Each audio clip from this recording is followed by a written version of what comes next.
whenever I play online. But now that we are actually in the online match, we are going to have Reina locked in, going up against Lili, who's looking like a beat-pop girl out of some type of early 2000s music video. I'm not too sure what this fit looking like, but I'm rocking with it.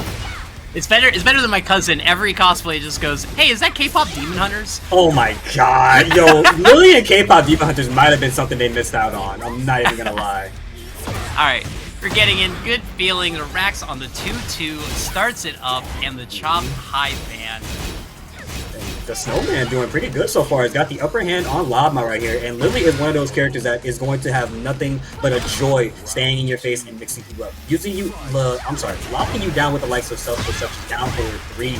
Also has access to a launch that can put her into back turn. She has a lot of great things to work with here. Sidesteps galore, sidestep lows, mids, feisty rabbits, everything you can think of. But the DSnowman right now, getting a little bit frosty here. He's got to stay on his toes, a little cold. I was saying, is LobMob just putting out good offense, or is he making great reads? He guessed in the beginning of the round and took that momentum all the way through. You gotta run with the momentum once you get it, because it's gonna be a lot to come back from. But I'm glad it's Reina, and I'm glad it's working out for LobMob. But the DSnowman, with a good 3+4, the Feisty Rabbit mix that I brought up earlier, finally gonna get the Sentai 3 after the Wall Rising 2. And oh my lord, we're not dead here, but it's gonna be risky. Oh! Empress there, the new stuff, absolutely testing it. And the same way DSnowman was feeling out the strings, hey, we tossed it right back with the new Reina moves. Exactly. And you know, Reina is one of those characters that hasn't really changed. Got ourselves a new low, Unsoku 3. Very strong move to use outside of Sentai, as a matter of fact. And it's just been working out for her the whole time. Character that never changes, just like the hop kick. Good up 4-4 from LobMob, and still has the upper hand against the DSnowman. Oh! Got the confirm. Can we close this carry? We're gonna get some wall action.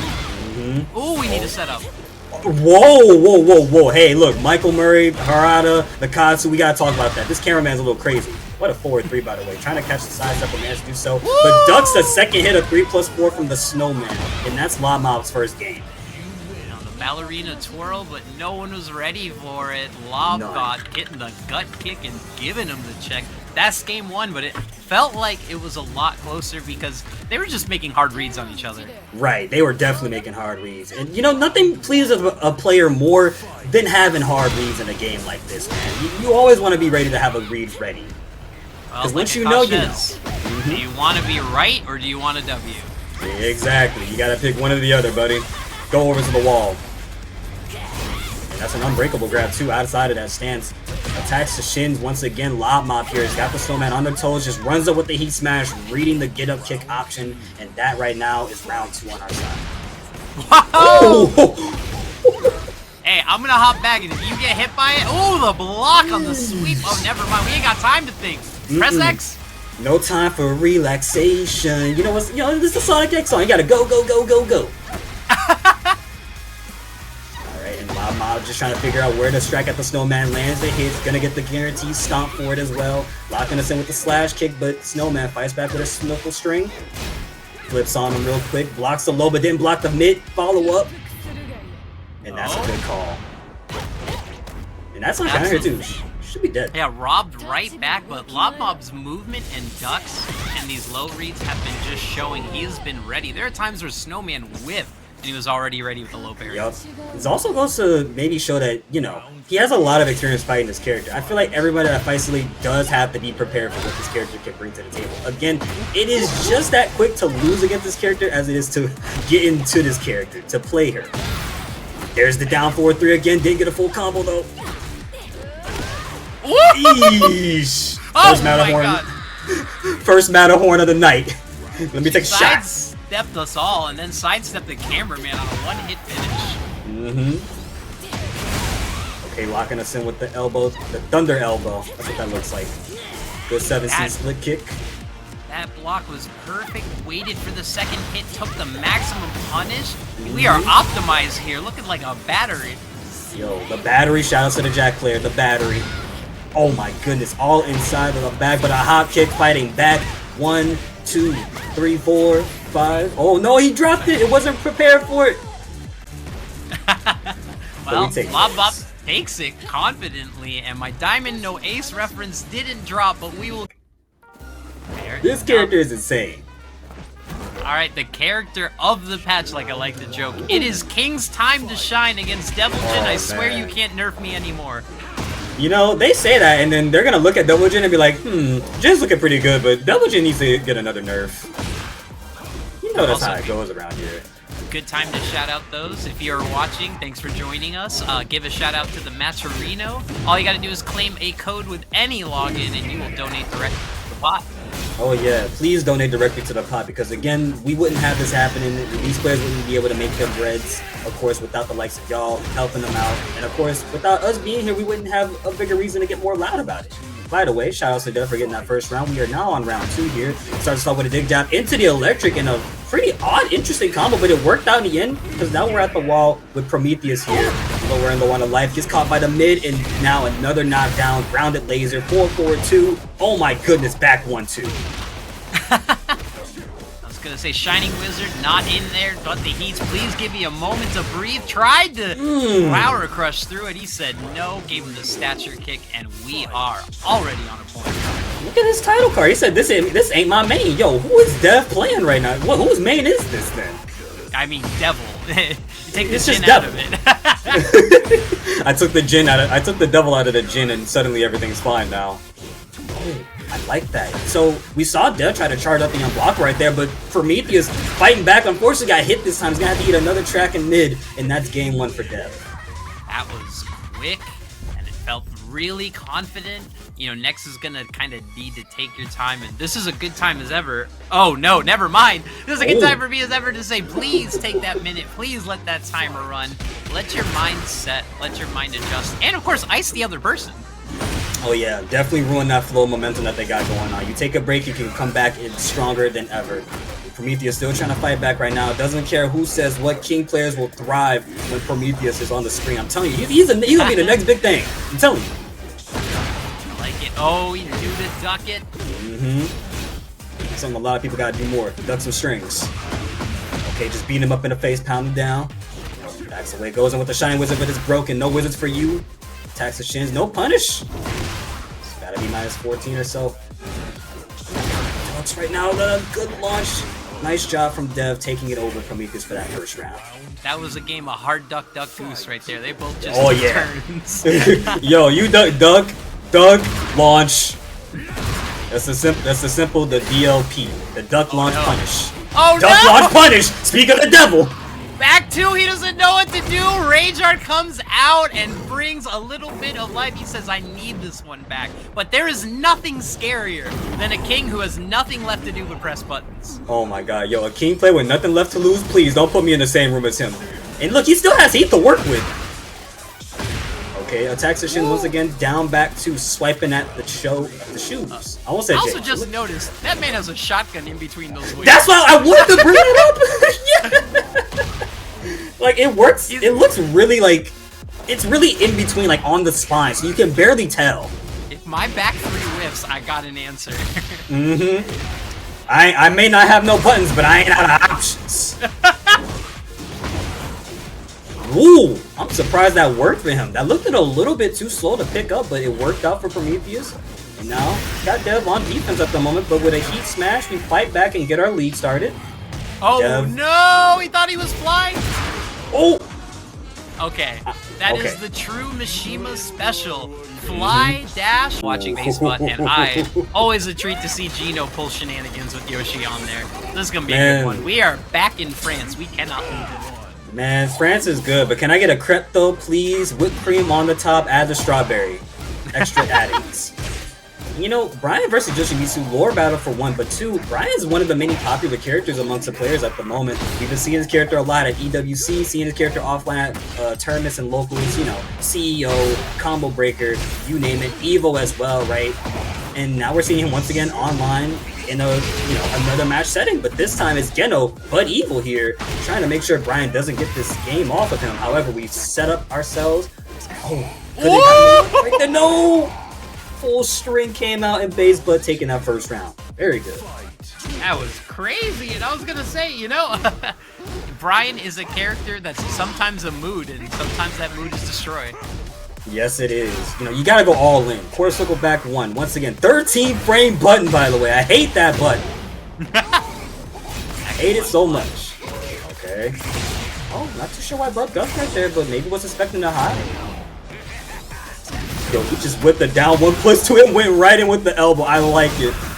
Locking us in with Heat Smash right now. Attacks the shins with a down 4, and that is BasedBuutt's second round over Geno here. Can he get the third one, or will Geno make a comeback?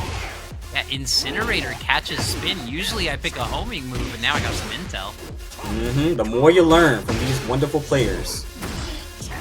And I'm liking a good orbital from BasedBuutt, by the way. Is going to carry us over with a double 4-1. The back to feint 4. Pink. Oh, yeah, spin on me again. While standing 2, just a free poke check turned into a lot more. We got these sidewall combos. Tone was here, we would have helicoptered that. Exactly. Okay, gets the punish right there for BasedBuutt here. Low on life, has Rage active though. Could use Rage Art, but will they use it though is the question. Attacks the shins with Core Circle back 3. 1-2-1 from Bryan. Taps the shins again. Good punish. And that's game 1.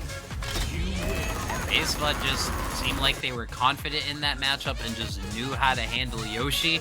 And then once he knew how to handle it, he said, oh, okay, I get to turn on the Bryan offense. You know what? You gotta love when you can understand that when you have that sort of momentum on your side, that sort of game plan in mind, it's like, okay, I'm really playing the game now. It's no longer 2-player, it's 1-player.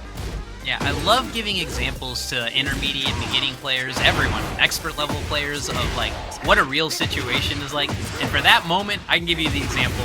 How many of y'all have gotten to an end of round, final round situation against a Kazuya, and he just decides, you know what? I'm gonna hell sweep you 3 times. Oh my god, I can't. So you get hit the first time, you're like, okay, that's on me. You get hit the second time, and then the biggest Yomi in your life happens. You start thinking to yourself like, man, what did I do? I should have expected the third and second one too. No, I didn't think you'd do it again. And then he just does it again. You never know. Good elbow. 3+4 getting parried. Thankfully, Geno, it worked out in their favor. Attacks the shins, but BasedBuutt blocked it on time. Unfortunately, misses the wild standing 3 punish. Now we're spinning away. Whisks the button. Good punish from BasedBuutt, and that's round number 2. You're ahead of it, but we are sunsetting on a set point here. Oh, he even ducks it. He looked to interrupt it, got a free man. I wonder if he could have gotten Fisherman Slam right there if he'd have punished on time. I don't know. Maybe Wall Standing 3 could have picked up and given him a full combo, but we'll learn those out in the replays. Gets the 1+2-1 counter hit, and we're now getting ourselves another full combo from the Bryan himself. BasedBuutt, 1-2. Oh no, missed it though. Oh, he was in crouch. He was going for the punish, but it didn't matter. Not a single round. You Breakout members see him all the time in our lobbies. Never let the rank fool you. This is definitely a trading partner battle because you can catch Servbot every day in our fight, or you can catch Blaze basically every day. So let's see the goof. Gotta respect the good hustle and grind, and sorry, apologies to Mr. Servbot. He is the community director. Correct me. Yes, sir, you are indeed. And as per usual, Miss Community Director. Miss and Mr. Community Directors. Is this Haru Urara or kind of a special week? I think this is more Haru Urara. I mean, I can see special week, but I feel like it's more Haru, if anything. Love it. Love the pressure. Great defense. Didn't mash on it. He was looking for the sit. Yeah, he was looking. That's the serve. Don't let me act a fool special. Yup. I wish you would play this game. Good down for a 1 check from Blaze right there. Gets the hell, so the Servbot blocks the second hit. Can he get the round? It does so. Blaze 6 right now. Doing extremely good. I'm liking it. Giving Servbot a run for the money. Yeah, is the second sweep 10 or 11? I think it's... I want to say it's 10. Pretty sure it's 10. I mean, it's all 10 frame for June, but for Anna, we only get legs. Yep.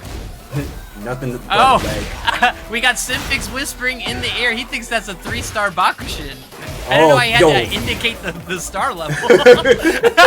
Yo, did you spark that just now? Keep playing with me, bro. Oh, guaranteed to, because it was on counter hit. Servbot dominating right now, and Blaze 6 still trying to stay alive at the moment. I gotta say, 4-3 is one good way to start. Gets the headbutt. We're back to the neutral screen, but approach with an electric. Unfortunately, drops the combo, but it's okay. We still got a bunch of health and heat to work with. However, we aren't getting that Warrior's Instinct up, and I think we need to start cranking that number, start sparking. Yeah, Could you? Oh, never mind. Cancel order. I was gonna say an amazing use of mids to control the got punched in his chest. Oh my goodness. You hate to see it happen. Put the booty on it. One more hit would do it, and it's just a small low. You never look out for it. Yo, shout outs to Cris Matrix making the Evo return for some Marvel. Oh my god. You know, I felt that. I felt that there. Ooh, and the damage is still rising. Maya, we at the wall. Oh my god. Okay, and Blaze right now getting caught with the special Cerebot. Oh, we got greedy. Right now. Smack him on the head, bonk him down, slapping the shins, and that is his round 7 letters straight. King Cerebot making his time. Timing is a huge thing we teach in both Tekken and in commentary, and sometimes, you know, I just saw halfway through that last round, King Cerebot was like, I'm about to make a clip right quick, so I could not open my mouth. Hey, hold on, y'all. I gotta put this on the YouTube channel real quick. Gotta put this on Twitter. Beer, watch this. This is gonna be real cool. Yes, sir. Rushing us in once again with that dashing headbutt. That's super duper good for Cerebot too. And what a launch as well. Haven't seen this combo, nor that as a starter for the combo. Really, really good. Yeah, it takes an extra layer. Like, a lot of us know that's launch, but hey, some things are so minus that you get your best launcher. So great awareness on the stagger. Hell yeah. Alright, just checking in with the one jabs right now. Blaze 6 doing a good job. Excelente so far. But backing off. Hold on, you're getting a little frio, buddy. It's a little too cold. Now someone's getting hot. It's Cerebot. Okay, backs away, moving in. Just step. Yep. Just predator, hunting for him, trying to figure out when do I mark? When do I eat? And I'm liking a lot of the one jab checks from Blaze right there. Just trying to test Cerebot. Just, you know, hey, if you're approaching, I'm gonna check. Jab that right there. Unfortunate trade on the hell sweep from Cerebot, but they get a full combo to Blaze's demise. Tried to launch them up into the sky high, but no thank you. Blaze could get away with one good string, gets the electric, and that is his round. Round number 2. Well, you got to know about that stance transition. It will avoid highs, and jab did not work there. Now for one from Blaze, got to use that a whole lot more too. It's very good for Blaze doing that. Flips on him, slides in low. Put the booty down. Cerebot trying to make a clip. The whip punish clip has been made. Also, want to throw that one out to Stars. He's never seen back 3+4. The literal name of that move is hijinks, because that's exactly what that move is. That is literal hijinks. Not wrong. And then interrupting the stance transition with Heat Smash. Good awareness from Cerebot. Now Blaze is up with Cerebot on their final round to win, or can Blaze stop the king himself? Yeah, you know, like, the layer 1 from Blaze is really good. He's doing good jab control. He's doing good keeping of the space, but Cerebot says that's great, but you gotta take some risks. Yeah, you have to. You gotta go in. You gotta do maybe a few electrics, a hell sweep. Not only that, but you got a couple things outside, like axle kick. I'm mistaken. What's it, up 4 3+4? Or up 4 3+4? Either way. Sir, saying, please, show me that offense. Gotta go in. Okay, posse install, but that wasn't the right choice right there, and Blaze is gonna have to eat that punish. Whip punish warrior instinct. That's a new one for the record books, as Cerebot still finds a way to find a clinic. Oh, wait a minute. We got the boy MontelChilliams and the other boy, the Trizzy Delight Academy special in a running joke. Lars hit that GOD. We're looking nice. Oh man, and we also got the hook from Jaguar stuff from MontelChilliams starting us off strong. He's able to get the wall as well. 3-2-2, run up on him, drop kick him. Right, he could have got the full punish. Let's go. Breakout Boston bias for the Montel of the Pioneer Valley. Missing on the heat. Great break on the Shining Wizard. Alright, good down back 4 from RunningJoke right there. He's got to figure out some way to stop MontelChilliams, but a back 3 into the leg drop. And now we dropping ourselves. Round 2. Excuse me, those are my frames. Why did you stick your leg in it? Because I don't like when you have frames. I like having frames. You're plus? No, you're not plus anymore. I'm plus. Down 4, 2, 1. Full combo. And here we are at the wall. Yeah, but RunningJoke had the read on the low, just didn't have enough frames. Great break on the 2. Oh, I wonder if RunningJoke was I wonder if he was thinking that was going to be the heat burst, like, hit animation. He stopped right there. It was a good awareness right there, but probably didn't want to risk it. I get that. And And if there's one thing Montel is known for, it is interrupting your frames or your heat engager with a giant swing. Montel on first game. Doing excelente so far, my friend.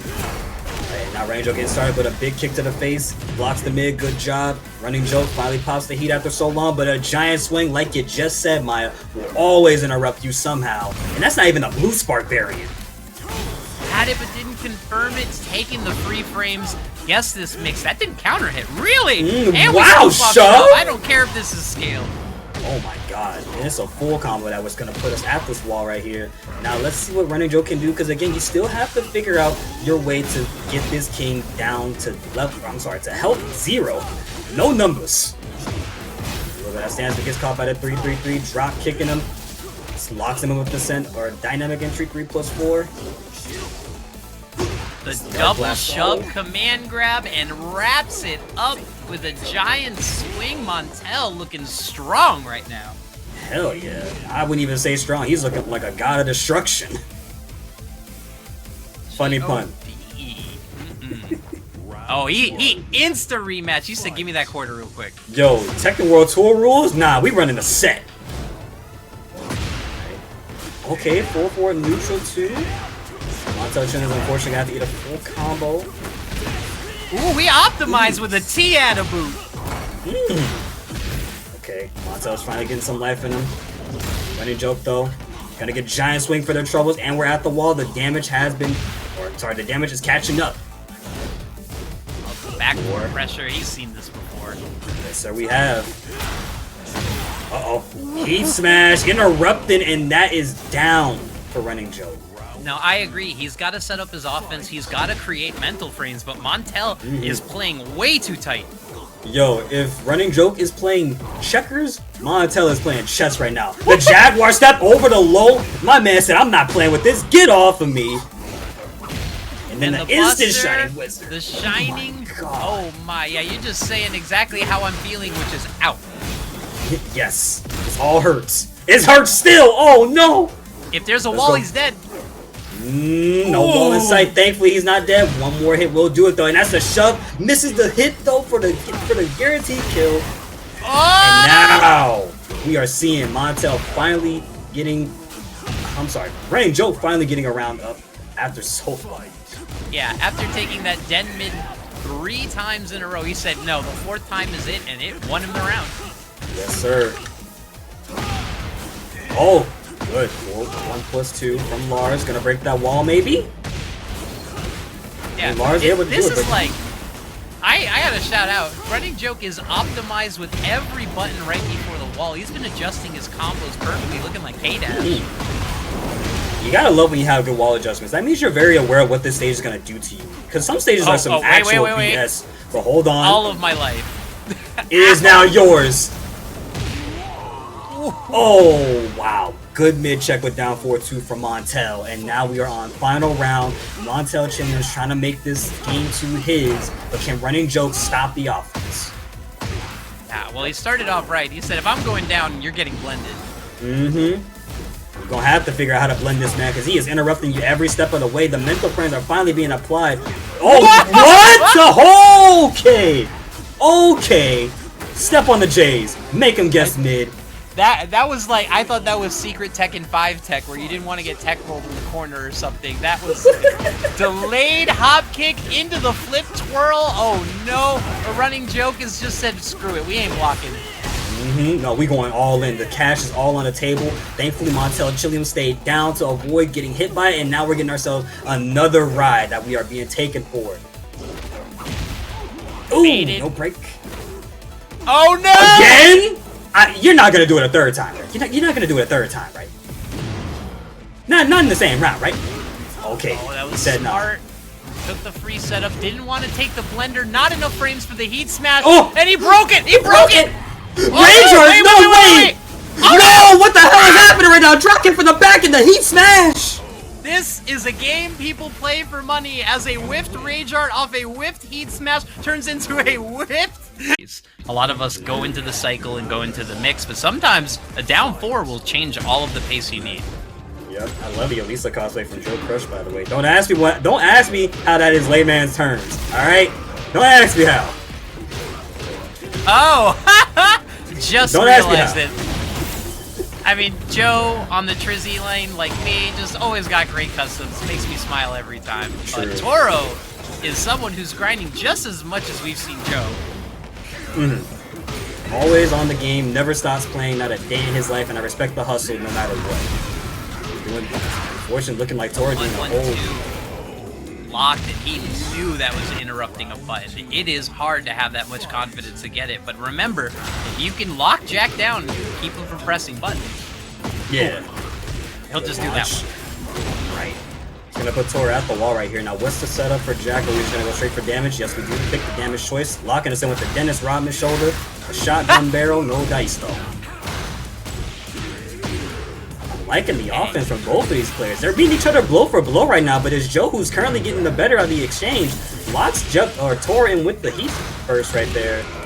And then another double barrel. I'm still reeling that, you know, a Dennis Rodman Pistons era shove, you know? Like, I'm going for that 10th rebound kind of shove. I got one more in me type beat. And he set up completely, doesn't get it, but the step was good, but the lock and loaded was not. Yeah, it was a good... I feel like Joe didn't think Toro would sidestep right there, so Toro just went for it anyways. And it worked out, but Joe will definitely keep that in the back of their mind for the next round, because we're slowly nearing into it, unless Joe has something to say about it, but 1-1-2, no thank you. Flash into round number 4. This has been the quickest one to be on round 4. Everyone just seems like they just ran. Yeah. Everyone, look, Joe is still running right now. And Toro is actually trying to get that first game, making it theirs. Wonder what Joe's got to do to fix it. Wonder what Joe has to do to stop the momentum right now. Maybe a little bit in too much. Gets caught by the unblocked part. The command grab. God. Oh, did it. Yo, step on him. Heat dash. All right. Joe's getting some momentum. He's picking back up. He's picking up the slack. He can burst the wall and does so. Now, what do we do next, Joe? Okay, locking us in with the Gamma House setups. Plants the seeds on the back. Good punish from Toro right there. And again, grabbing, squeezing the man to death. Ooh! Jackhammer. Oh, no way! That was crazy. He said, I'm not going to poke. I'm not going to interrupt. I'm going to put my entire childhood on the line on that reversal Samsara. What a call out after Joe showed the same sequence twice. And you know, when you see the same sequence twice, for some people, they got some really good memories. So they will remember that sequence and go for an option there instead of just watching it this time. So good job on Toro. That's the worst thing you can do to a player like me. We're trauma bonded. I ain't never getting that one. We're trauma bonded! Alright, you know Joe's got us in the corner. You know he's going for... Yep.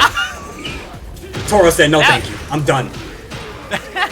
He said, I don't care if you parry this. I'm just doing it.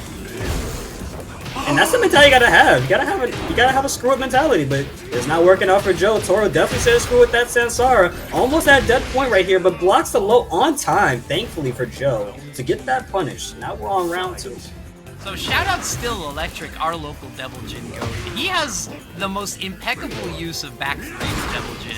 But he said every Devil Jin main has one stupid risky move that always works for them, and I'm seeing Toro's got these Samsaras on lock. If you block that, that's your ass. And there's the back 3. Speaking of the devil of stupid moves. Good. Hits it with the lasers. We're at the wall right here. Unfortunately, gonna get the wall slide right there. I'm glad that didn't happen. Just for Joe's sake, right? Just for Joe's sake. Wow. Oh Joe, wow, hard read on the ball. Spinaroonie. Plant the seeds. Whoa. What? Are you serious? Are you? Okay. Wrong you know what? Direction back 3. That was crazy. That was crazy. My hands are in the air, dog. Tekken is a game. Tekken is a beautiful game. Tekken 8. Ulsan plays for money. Yep. Ulsan plays for money. Rainchu plays for money. We got Arslan Cash over here. Oh god, I'll never let that combo breaker go for the rest of my life. Never. You shouldn't even let it. You shouldn't even let it be lived down for like the next 5 years. Tell your kids that this was Tekken 8. Right, the pressure this time ready, but the confirm gets the free heat dash, and Joe optimized. We at the wall, hit it with the Scott Summers. Ooh, It's got some. Oh! Oh The my optic goodness. blast missed. The red goes through. Good ball standing 4-4 punish. Alright, Dick Jazz just to interrupt Joe for a second, trying to get the offense and was able to duck the squeeze this time. Toro is going to have to lose this game. JoeCrush 1-1 on the board. That's alright. He's just setting up the grabometric pulse for the next round.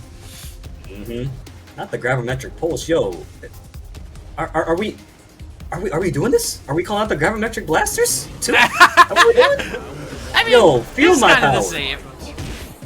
It is. I have totally not been playing Marvel recently. Energy Javelin! Energy Javelin! What is Jack's energy? I guess that's Energy Javelin, never mind. That's, yeah, definitely Energy Javelin. I see it now. Alright, didn't duck the high that time. Locking us with the Gamma Howl. Does have the G locked in red up.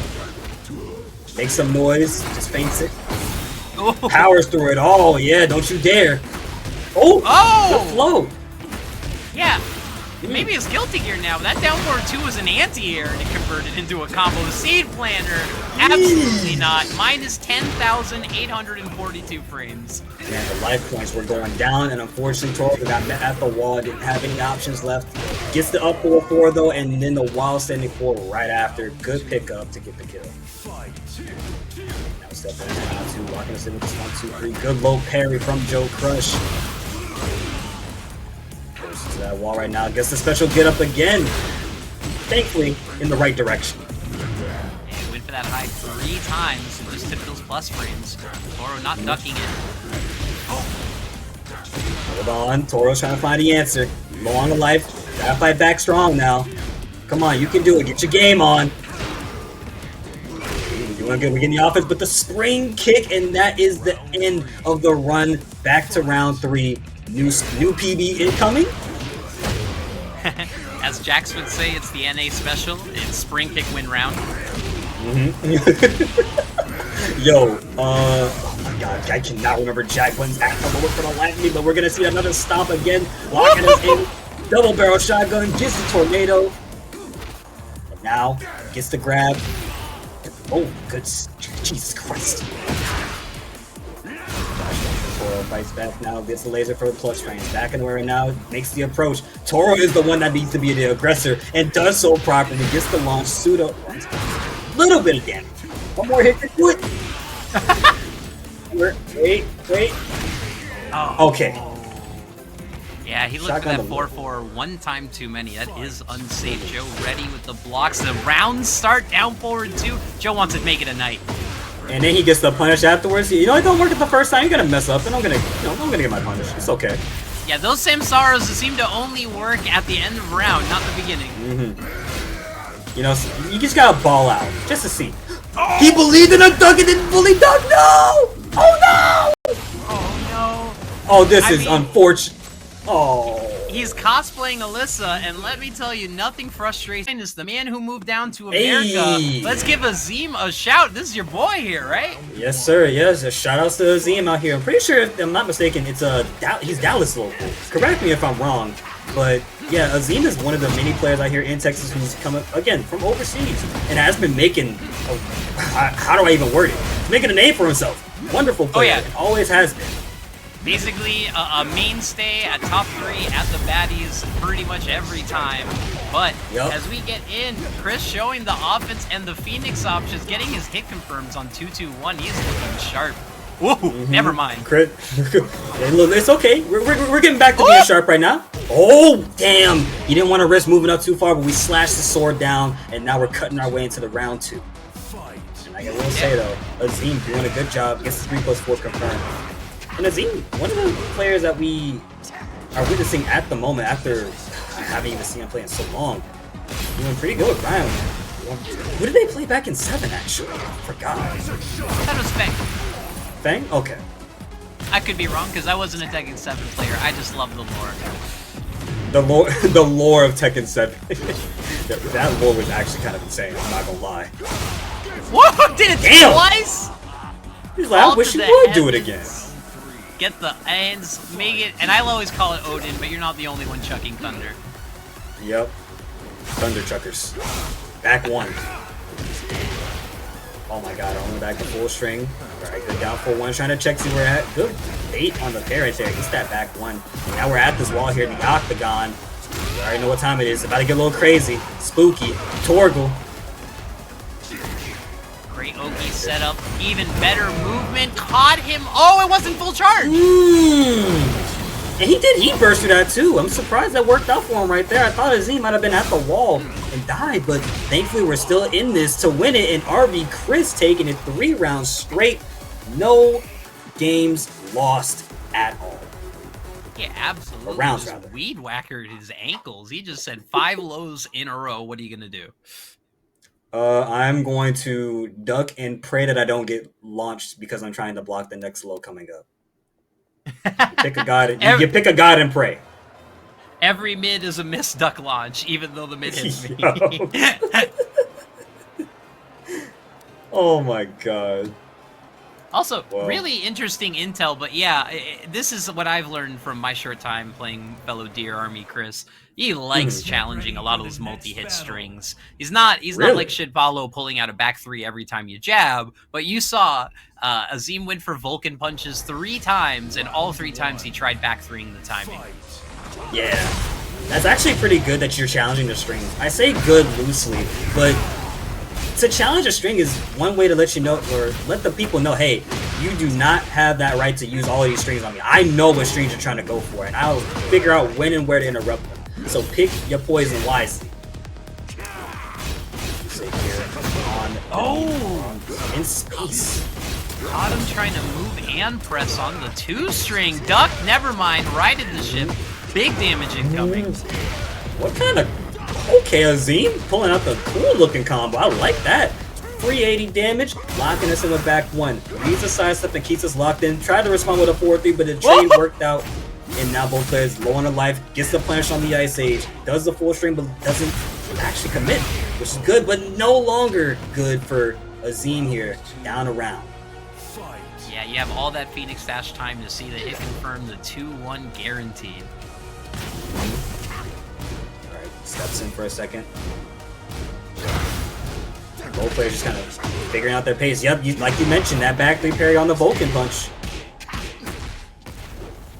Oh, he was gonna get the wall. Yeah, I had bated breath waiting for it. The 2-1 punish. Love how Clive just poked so far away from with that. So he's like, I don't gotta approach you. I'm gonna just poke out. Just poke out with that down back. Really great use of the 2 conditioning here. Again, waits for it, gets the full charge this time. Oh, he had 2-1 for the wall splat, but he took... Oh no, he took the Sentetsuken engage and eats the orbital for it. Is this gonna cost him the round?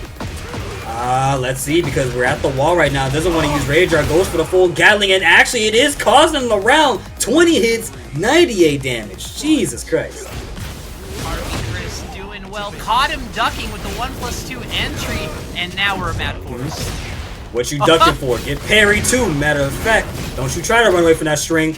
Get caught low for a second. And now Azeem halfway to Rage territory at the moment. Can they stick it out? They're doing so right now. It's the full confirm, full combo. And now we got Azeem with launch. Do you want to go for a knockdown? Just wants that carry, actually. Getting closer to that wall, which is a good choice.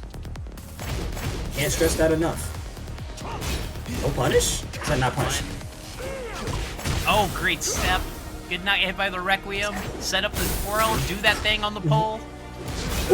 I think I just saw the orbital go over the down back too. I'm kind of surprised it didn't clip him a little. 1-1 guess for your life. Rage Art, no more guesses. Perfect call. Perfect. Man needed data and computing and AI just to hit you in your chest. I can't believe Bryan would use AI. What a scumbag. My gosh. Can't believe he's using AI to win all of these rounds, dude. Like look at that. That was an AI generated 3+4. I don't know, we saw 2 other rounds. Round start, sidestep 3+4 working out really well. But I mean, Cris is just trying to keep that momentum. As soon as you press 1 or down forward 1, it is the blender. Oh, never mind. Immediately did the heat smash right there, recognizing that Power Crush from RV Cris was coming up, and now RV Cris activating heat of their own, going for the full string within that stance, and now We're slowly getting his momentum back where we were before. This is how it's supposed to be. I'm the one that's supposed to be the aggressor. And Cris is not going for those low options until it's ironically end of round. Kind of a Cris special. Oh, it's wall splat! Jeez. And then the rage art. Yep, that's going to seal the deal for damn sure. Alright, we're going to a set point. RV Cris can take this one back. Azeem has been ruthless in the beginning of rounds, but RV Cris is closing.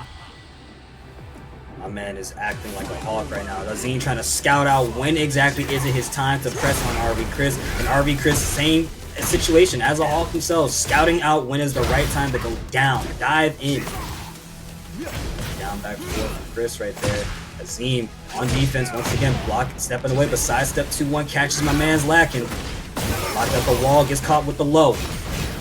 Like I said, Cris gets ahead, Cris gets the closeout, paradoxically goes for risky low, and that was what he needed to prominence that dub of those rounds. But we will move on. We're going to see the main man Jin in Kaplurf going against Pulse's own in Zatch.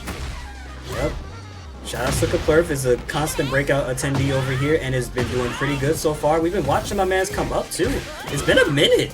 I mean, I will say it the other way around. Shout outs to Zatch. As Tendo says, the happiest boy in the business. We love to see his Asuka. Hey, you gotta be happy when you're playing this game, because if you start getting upset, it's gonna ruin the whole mental. And a good down for one to close out with 7 letters on board too. Yeah, looking nice, locking down Jin. Not even going for the blend, just good down forward 1 pressure. Oh! I also, oh my goodness, what a launch. Good job from Kaplurf right there. Also, the Pac-Man is cheering him on in the background. He's had himself his own cheerleader mid-fight. Now that is biased. You have a Namco IP character rooting you on. That is hella biased. Ooh. Oh my god, the blender is insane! There's something in my soul that hates losing around it down back forward. It hurts. It hits kind of different when you lose to certain streams, because you're like, I should have knew better. Like, you just start to think to yourself, and you get in your own head a little bit. We got enough time for Bokeh and more. The back to 1. Setting up these plus frames, that's great. Straight ring circus hits him with a 4-4-1 into the guaranteed down back to 1. Zatch trying to make this first game his immediately. Already another round 4. Man, y'all have been blasting through these matches. Kaplurf against the wall, putting in a support ticket, saying, "Please let me have my turn." Oh. Yo, how many sentences do you think he put in that report or in that message? I mean, he's a one-line user if I've ever seen it. Oh, he tried parrying it. Wow. That was a bit of a gutsy risk right there from Zatch, but I mean, probably was expecting a mid. Kaplurf did have low life, so taking a big risk like that might have been not worth it, but it worked out in the end. They won't just round start karate post each other. Yeah. The back three, you know, they do know karate. Hey. Oh, big kick to the head. Pops the heat right now. Kaplurf getting grabbed, and now Zatch having the upper hand here. Unfortunately, couldn't get the whip punish. Maybe thinking they were out of range, but moved a little too close. Zatch doing pretty good right now. Gets the side step to confirm, and we should be dead if this is optimized right. The big girl kick? No, actually. Yeah, Zatch didn't see any buttons, didn't see any movements, and he said, "All right, I'm gonna step around you. You either sidestep left or die here." Yep. Speaking of sidestep left or die, please, I am dying for y'all to go grab some codes off of the match arena, because ladies and gents, we are now locked into the second game between these two players, and all of those codes that y'all could be getting will be going away soon enough. Those are the free codes. They'll be going away soon. We got 19 left. Absolutely professional bump. I'm putting that one on the reel. I like to try and come up with some crazy stuff every now and then. Speaking of crazy, that was a crazy confront to get that wall right there. Good job from Zatch. I mean, Kaplurf may have King Ray timing. He's blocked Sashiro twice. That said, I'm just going to do it again. Yep. Okay, so 1, 2, 3, but sidestep 2, once again saving Zatch's life.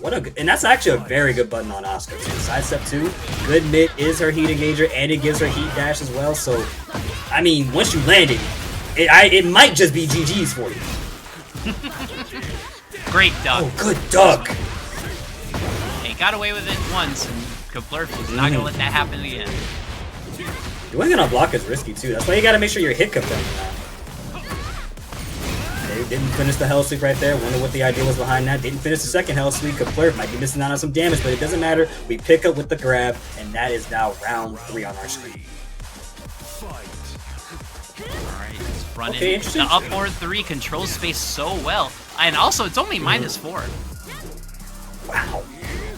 Hey, if you're -4, you gotta be happy with that one. It could be way worse. 1+2 from Zatch right now. At the wall here. Doesn't want to pop the heat, just wants to save the resources. Has Naniwa active now. Oh, goodness gracious. The last 2 hits caught Kaplurf. Charges up once again. Blocks the wall, but didn't block the follow-ups, though! You know what? Oh my God. I somehow turned King Ray back into that, because every human being, I play June, I play Asuka, every time I do more than 1 down back forward, I die for it. But somehow is that perfect counter hit bait on great players. I feel like it's because they're never expecting it either, and Zatch has no hesitation in using what you're gonna not be ready for too, right? You've seen that so many times. Try to go for a third one, but thankfully Kaplurf here was able to block on time. Good interrupt with the parry, one more hit will do it! Kaplurf just said, let me get a moment to breathe with a crouch jab, and Zatch ran up with some size 6 boots and put him movement, and who actually controls the up close space? My man, no, Leapfrog in chat. Is that the same as a Blumpkin?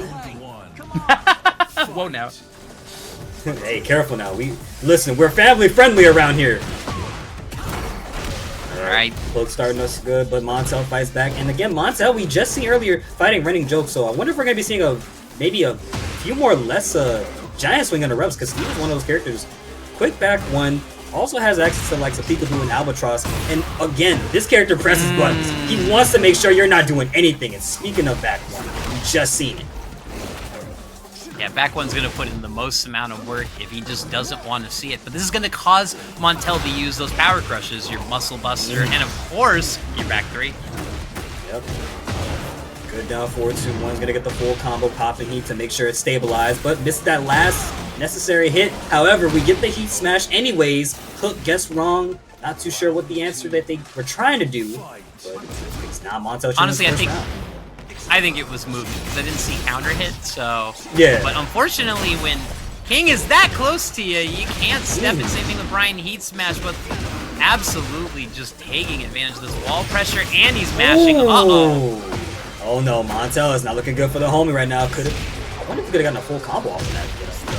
I don't see those anymore either. The 1-1-2 keeping it simple, running out these grid punishes. Yep.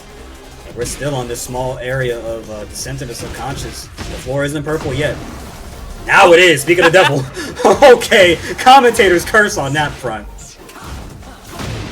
He's run the Lionheart 1 every time, and it's just worked out well. And you saw Montel try to interrupt too with a down 4-1. Thankfully that worked out for Hook. Sonic Fang though is gonna have something to say about that. He could have broke, but we could have broke that too! The one break, look at this damage. Oh my god. We're catching up now, boys. Backs away right now, shoves. Get away from me. Blocks the low. Good job from Hook right there. Gets the guaranteed 2-2. And then the shoulder bump. I ain't seen bumps like that since Adult Swim. Tried to see the option. Montel thought it was like, okay, I can press now, and he said, I'm Steve. I'm Steve. I can do all of this. Hee ha ha. Yo, over here. Montel actually taking a much more patient approach, trying to get in front of Hook right now. Firefox Force steps on the J's again, blocks the mid, thankfully, but breaking the throw. Blue Spark. I heard that effect. Yeah, he was waiting for it. Oh my, what? That's a first. Drop to the bell tolls, brings it to the floor break, and again we smack down, but we've already used our floor break. Lay it the smack it down. MontelChilliams will not go down without a fight. However, we get the wall running too, and this will not be considered death. One more hit will do it, and unfortunate get up for Montel. Hook will take that first game. So what would cause that back turn? Was it trying to get up with a exploder kick or something? I don't know what would cause that. I feel like sometimes when you hold back, you do put yourself in those situations. Maybe Montel might have been holding back, or probably press just up to get up normally. It's tricky because at the wall, a bunch of different things can happen when you're trying to get up. It's not the best thing to deal with, honestly. And when it happens to you, you're gonna be like, what the hell did I do wrong? Oh, mistimed on the release of it. Oh, and he got heat engaged into the ball splat. Everything coming up hook house. Oh my goodness. Gang on deck right now. Sonic Fang 2. Jesus Christ, Hook. How he whiffed Dirty Boxing and just gave him the Sonic Fang. He knows everything's hitting right now. I'm telling you, man. Steve should have been a DLC character in the Hajime no Ippo game. Lowering the life points more and more. Guesses wrong because it was a mid this time, and Montel is gonna probably be dead off of this one. No? Ooh! Hook is just using movement and great mid pressure as he's on set point. Went for the risk, but no punish. We need that Mashiba cosplay as soon as possible. Let's go, Harada. Oh my goodness. And now we're going downstairs, I assume, right? Oh, that doesn't... Really? That doesn't floor break?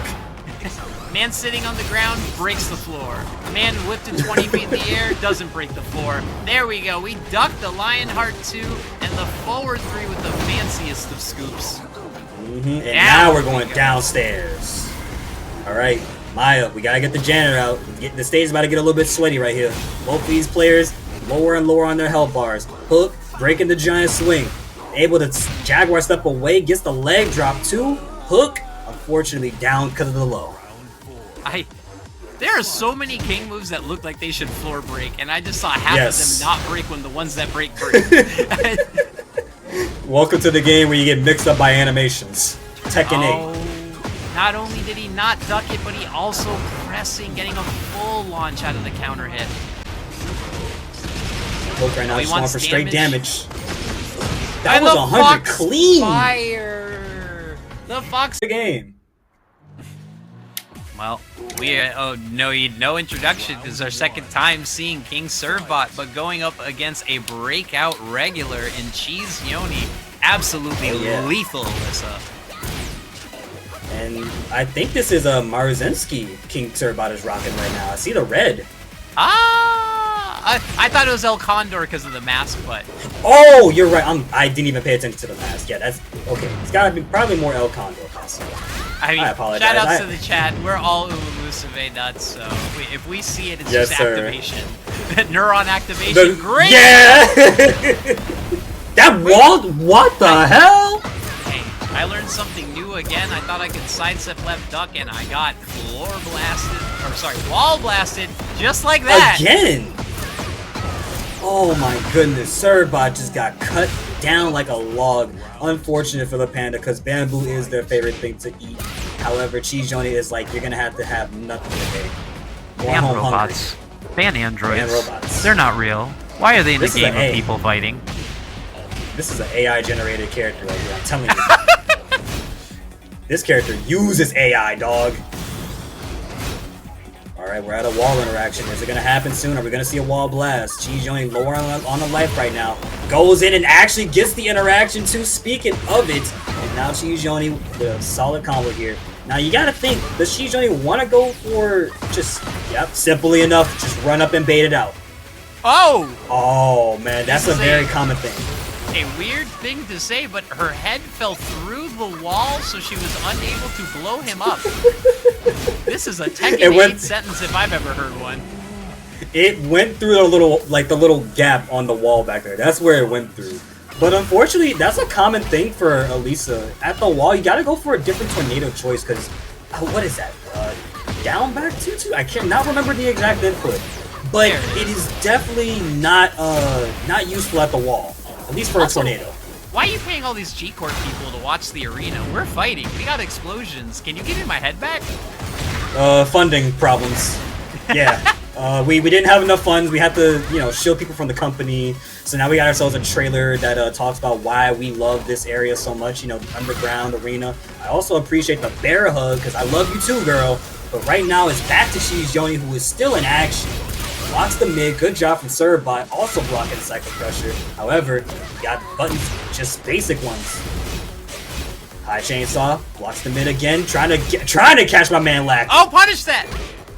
Oh, one more. What could do with the shoe shine? Yeah, just ServeBuutt was trying to play pace, but just couldn't find that timing. And CheeseYoni said, "Oh, you're not gonna press? Well, there's a chainsaw here. There's a chainsaw here. A little bit of sitting back. I would have power crushed 20 times and died for it, but there's got to be a middle ground." On my first day of Tekken, Alisa did to me 5 chainsaws on my knees. And also, it's the frustrating factor of getting locked in some of those lows, you know? There's one low that's a one-hit immediate launch, and then there's one that's a second hit, she stands up and does another hit. That can get frustrating even if you practice it in the moment, especially in an intense tournament match. But let's see if the change of venue is going to help. Can Clive and the gang make this ragtag group get a comeback for ServeBuutt? Let's hope so, because Clive is fighting a hardcore battle when he's not in the game called Tekken 8. Instead, he is in Final Fantasy 16, helping out his good pal Joshua. However, there's no help for ServeBuutt, but G-Clef was definitely able to do something to get this whole game plan of his started. Oh, CheeseYoni with a good sidestep, however, sidewalk action, because that was all on the back. Trying to use movement to escape ServeBuutt, but ServeBuutt just watching and playing patiently. Back 3+4, full combo. What are we going to do after this one? That was genuinely some bravery, because he has armor in high. Never mind, we're back on it. Spicked it with the 3-4 again, and you know what, CheeseYoni? Not even my knight. Can this kill? Yep. I wonder if they could have gotten the full string right there. Wall-to-wall action, just it doesn't need it. But we are now in the lava zone. Ifrit's duking in the back. He's fighting for his life right now. Oh no, the whip punish just a little bit too short. CheeseYoni gonna have to miss that opportunity, but it's okay. We still got the health. We still got the heat to work with. We are not in rage territory yet. Yeah, the 1+2 just looking to get some pressure off of him. I gotta say, CheeseYoni, I saw them just standing still for a second, trying to beat the great wall of defense right there. Shout out to Saint, because that's where I remember seeing that whole thing happen. Good punish. Charge it up, and CheeseYoni was ready for it. I call it the King Ray special. Just standing there going, come at me. Yep. And CheeseYoni doing a excellent job of making that true. Like, hey, I'm gonna stand here. What are you gonna do? Wow. That micro movement was so good. Knew to mitigate the 1+2 start, knew to mitigate the ground tech. Like, CheeseYoni knows what they are doing in this matchup. Right, but unfortunately, they didn't know that ServeBuutt was going to block the back 3+4 this time, although she is wearing the color black. Are we going to get the splat right there? Yes, indeed. Are we getting closer and closer to that wall? You know it. Ooh, pressing on the roll. Ooh, charge it up. That's what I call the insurance policy. Yeah, went with the Killing Claws version on full charge. What a good adaptation. The normal booty setup wouldn't have worked there. No, not at all. Also, I want to say, CheeseYoni's custom kind of looks like Rice Shower. Oh! If that is, so I feel silly. That is, so this is El Condor Pasta versus a Rice Shower. This is it's not my usual Umamuse, but I'll take it. The happiest girl against the saddest girl. That's kind of an ironic dichotomy. And you know what? ServeBuutt is definitely happy every time they play a bear, bro. El Condor does act a fool when she races and still gets the follow-up, even on the whiff confirmed, as she still looking intimidating as heck.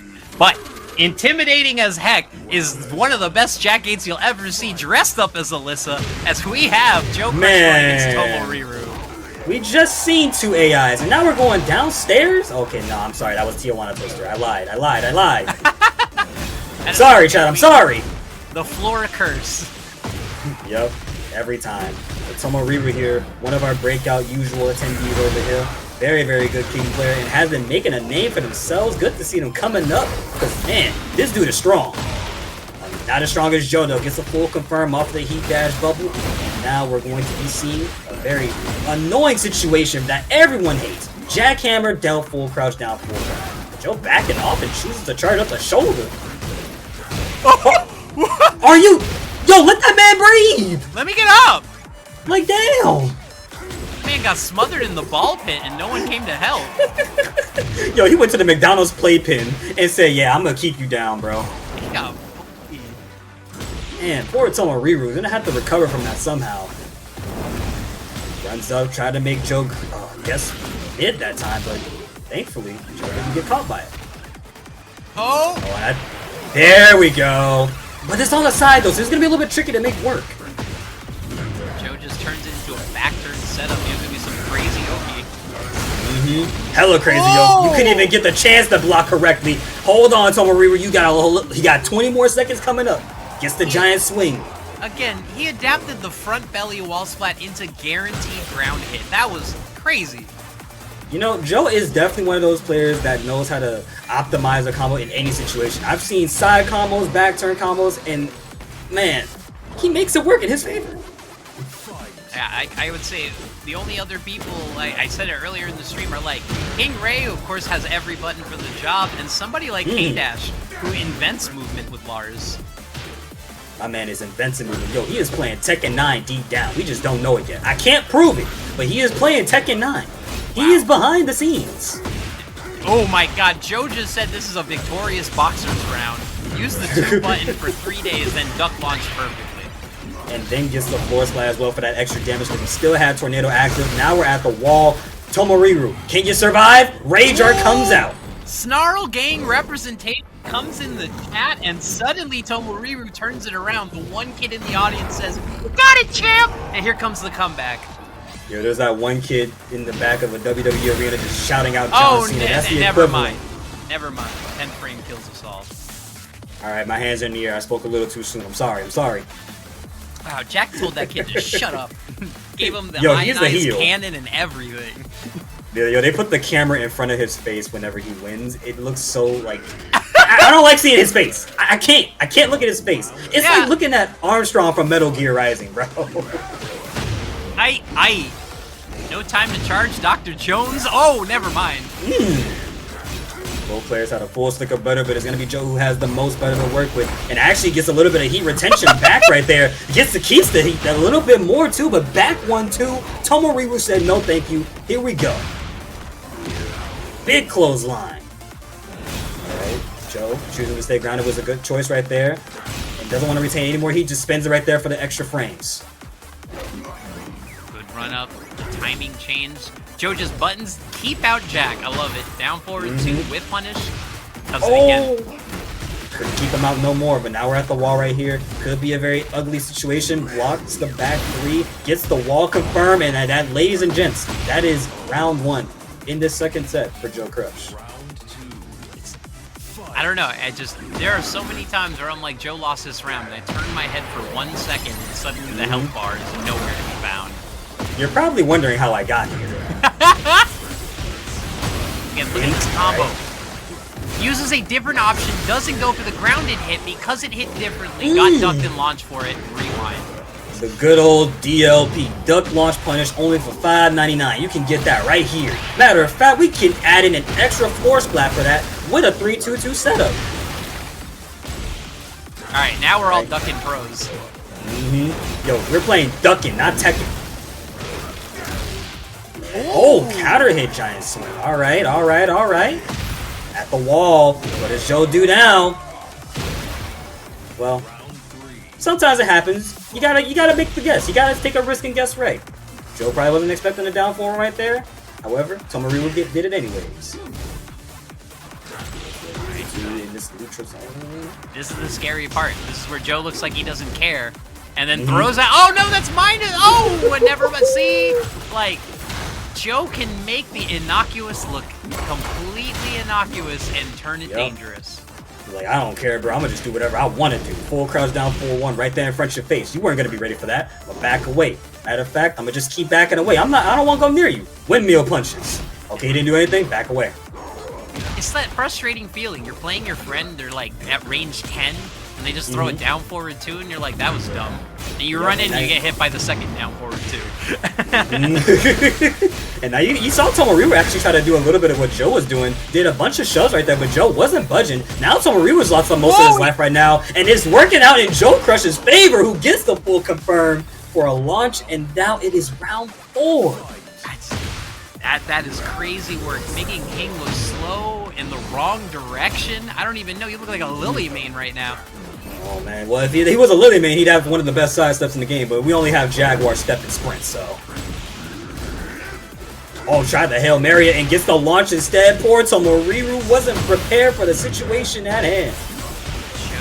Joe is winning layers 2, 5, and 10 when it comes to Jaguar sprint. It's like every time Tomoriru has a blustering Jaguar sprint, Joe gets damage. And 104 damage. Speaking of it, with the red bubble, and now Tomoriru locked in place at the wall, just backs away. Might be looking a little bit too afraid right now, but 2 back ones to the back of the head. And got Lab monster, the Canadian YN himself, CheeseYoni, pulling out the tried and true Alisa. This man also a lab monster, but here we go. Top 8 action, week 61 here at Breakout, man. I'm ready. And now we're going to see Zatch trying to get his first win on the board here at Breakout. Yeah, it'll be interesting to see how this develops because Alisa does have a very strong backstep, so you might see stuff like the down 1+2 whiff, where normally there would be good setups for it. Woo! Oh no, not able to get the pickup there, but either way, still trying to apply the pressure. One more key out for CheeseYoni, but Zatch got to do it as well. Big, oh boy. Good job, luckily, but again, the frame traps again. Didn't even realize he's got a Destruction 3 already. Crazy work. Yeah, I feel like the Alisa players were the first ones to hit GOD1 once the rank reset happened. It's the privilege, man. Yeah, Nice definitely a strong character. Yeah. Big whip! Oh. Luckily he didn't die for it. He still got another opportunity, and the flame trap again. Yeah, CheeseYoni realized the time was winding down. He had no way to kind of break through that armor, so he's just going to throw out the quick flash chainsaw. Ooh, and the conversion here. Zatch going to use him as well to extend the combo to the wall. We go! Barely didn't get there. I like the usage. Yeah, he dropped it early just so he could get a blockable set up. Okay. It seems like Zatch is trying to get timing reads just off the bat, and he's having a little bit of trouble with CheeseYoni. Yeah, he's not one to like bite the fish lure, you know. He's really patient when it comes to playing, so I really struggle playing against him as well. Wow, look at this combo, crazy work. Back in the chainsaw, and you duck, you die. Yeah, I feel like when you play against somebody who's like this, who is not necessarily going to bite on your timing reads, you really just kind of like have to take your frames a few times to get them to start wanting to press when you're in their face. Right now, he's not really doing much of the lows and like trying to take advantage of this. CheeseYoni, on the other hand, is getting all sorts of timing reads. Oh man, right now he's catching a lot of these chainsaws, a lot of these good interactions right here. Try to go with his block, you're not going to find it. Get some of that life back, so not too bad. Plus frames on plus frames. But how about plus frames right back at you? Hey, you know what the plus and plus? Does it make a negative? Yep. Let's find out. Down forward 2, and that's the thing. One of those Shimshars throwing them out of nowhere. Not going to find the connection. Not going to. Oh, he actually is going to use the heat to extend the wall. Yeah, got about 20 more damage on it, which is pretty decent. Definitely worth it. Be careful. Rage art on the table, and he does it again. He said, you know what? I'll just throw it out. Not going to even chance the wall right there. Just going to go straight into Rage art.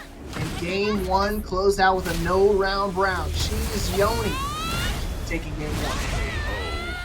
I'm curious on your thoughts on how that first game went, because from my perspective, like, if you sit there and you're trying to play on timing with another person and you're trying to get reads on them, they also can start to get reads on where you're trying to read their offense, and it kind of lets you also find counter hits that you probably shouldn't. Yeah, man, I'm glad you picked up on that, because it's one of those things, that's why he used it to his advantage, because you see, again, he's doing it right here, where he's kind of just sitting back, letting him kind of hang himself, and then right when he goes to like, okay, I'm going to try to swing now, that's when he catches those big hop kicks, and you see, once again, he baits him into swinging, catches a free down forward too. So yeah, he's got to make sure he's adjusting his approach right now, because it's not working trying to play defensive. Might have to go a little bit more gorilla grip unga boonga. Yeah, we got to channel that silverback energy a little bit more. And he's not doing a great job right now. Oh, God. Interestingly, when you... Oh, yeah, this is going to kill. When you see King Ray Jr. playing against somebody, he's pretty much always going to run that layer 1 just right off the bat and see how you can handle just going after it. But a few too many Tooth Fairies at the beginning of the round, and CheeseYoni is finally punishing him. And I was going to say, that was actually a perfect punish right there. Get the full launch right there. And you see right now, Zatch is kind of having a tough time trying to open up CheeseYoni. CheeseYoni kind of let him swing into him. He could have got that full conversion right there. Going to spend it with the heat dash as well. One more mix. How about another mid? Yep.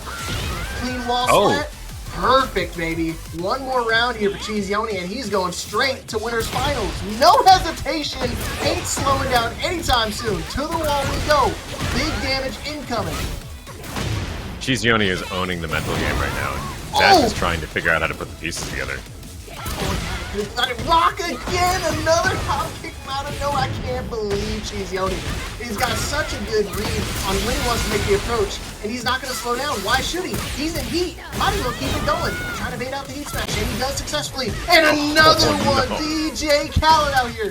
Too close to the wall, but it does not matter because he closes it out 6 rounds straight. All of it. Yeah, and he's pulling out the Jalissa 8. Going against the default dandy, Deers RV Cris. Let's go. Is it more intimidating or less intimidating to have somebody run a default versus something like this? It's less intimidating. I feel like when you have that like custom, for me personally, it just shows that like you have no care in the world. I'll run whatever custom and I'll still beat your ass. Right now, the sidestep done. Okay. Cris, he's reacting to this. He sees it. The option. Yeah. Oh, he missed the tornado there. Oh my gosh. Pay attention. You see that wall cracked.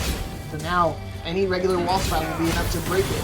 Side set 2-1 using the heat dash. Crouch jab just to kind of relieve the pressure. He's got Gamma out charge just in case. Rips him away from the corner. He doesn't want to get put in that situation because he knows that. He knows Joe likes to use those generic throws to kind of swap sides. So rather than have to chance getting put in the corner, he's going to yank him away. Yeah, absolutely. All right, so the 1+2 doesn't connect, and we get rotated. Ooh, he could have. Does look like it really hurts.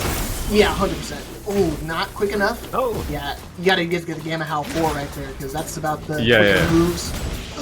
Is Gamma Howl uppercut launch punishable with the stack? Yes. I think he just missed punish on that. Still punishable. Yeah, he just missed punish on that. Ooh, trying to do up forward 2. Oh, luckily he wasn't close up for the wall splat. Heat smash, no Rare connection. Try to use the throws. Get over here! CF1. Oh, 2 throw had to break it there because that would have been dead for sure. And good hit confirmation right there from RV Cris, taking to the first quick 2 rounds. Joe got to try to find his way out of this hole. Yeah, and the flame dash comes through to pop the heat. In reversal, we get the red bubble and a back 3 to counter the engagement. This has been a lot of action real fast. Is he going to take the wall? He might be able to take the wall here. I don't know if he should. Oh, can he? Yeah, I don't know. There's a little bit of a weird side situation, but the sidestep 2-1 comes through, and RV Cris takes the first game. Wow. Domination. 3 rounds straight for RV Cris. Joe definitely you should play Clive. Look at that. I'm telling you, I'm feeling it now.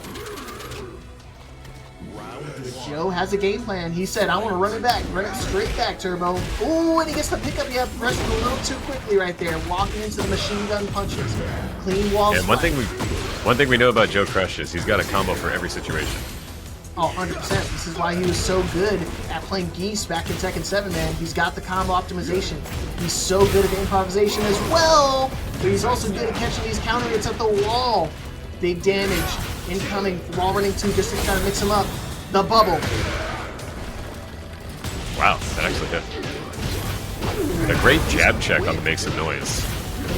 He's really quick on those reactions. Clean wall spot as well. And he's still got heat. Prominence not going to find its mark. Careful, back to the wall. One combo on either side might be enough to kill. Oh, that was 13. He probably could have punched that one. And he found it. Good counter hit confirmation again. Cris, 4 rounds straight, trying to make it 5. Man, is there going to be a one-sided winners semifinals on both sides of the coin? We saw CheeseYoni that first match, 6 rounds straight over Zatch. Cris trying to replicate. Oh, good read. That was beautiful. Expecting the Gamma Howl was going to come out after the dash. Okay, nice punish. He's ready for it. Nice micro duck right there. Go straight to the 1-1. This ends now! Gosh, These jabs are paying dividends right now for Cris. Off axis.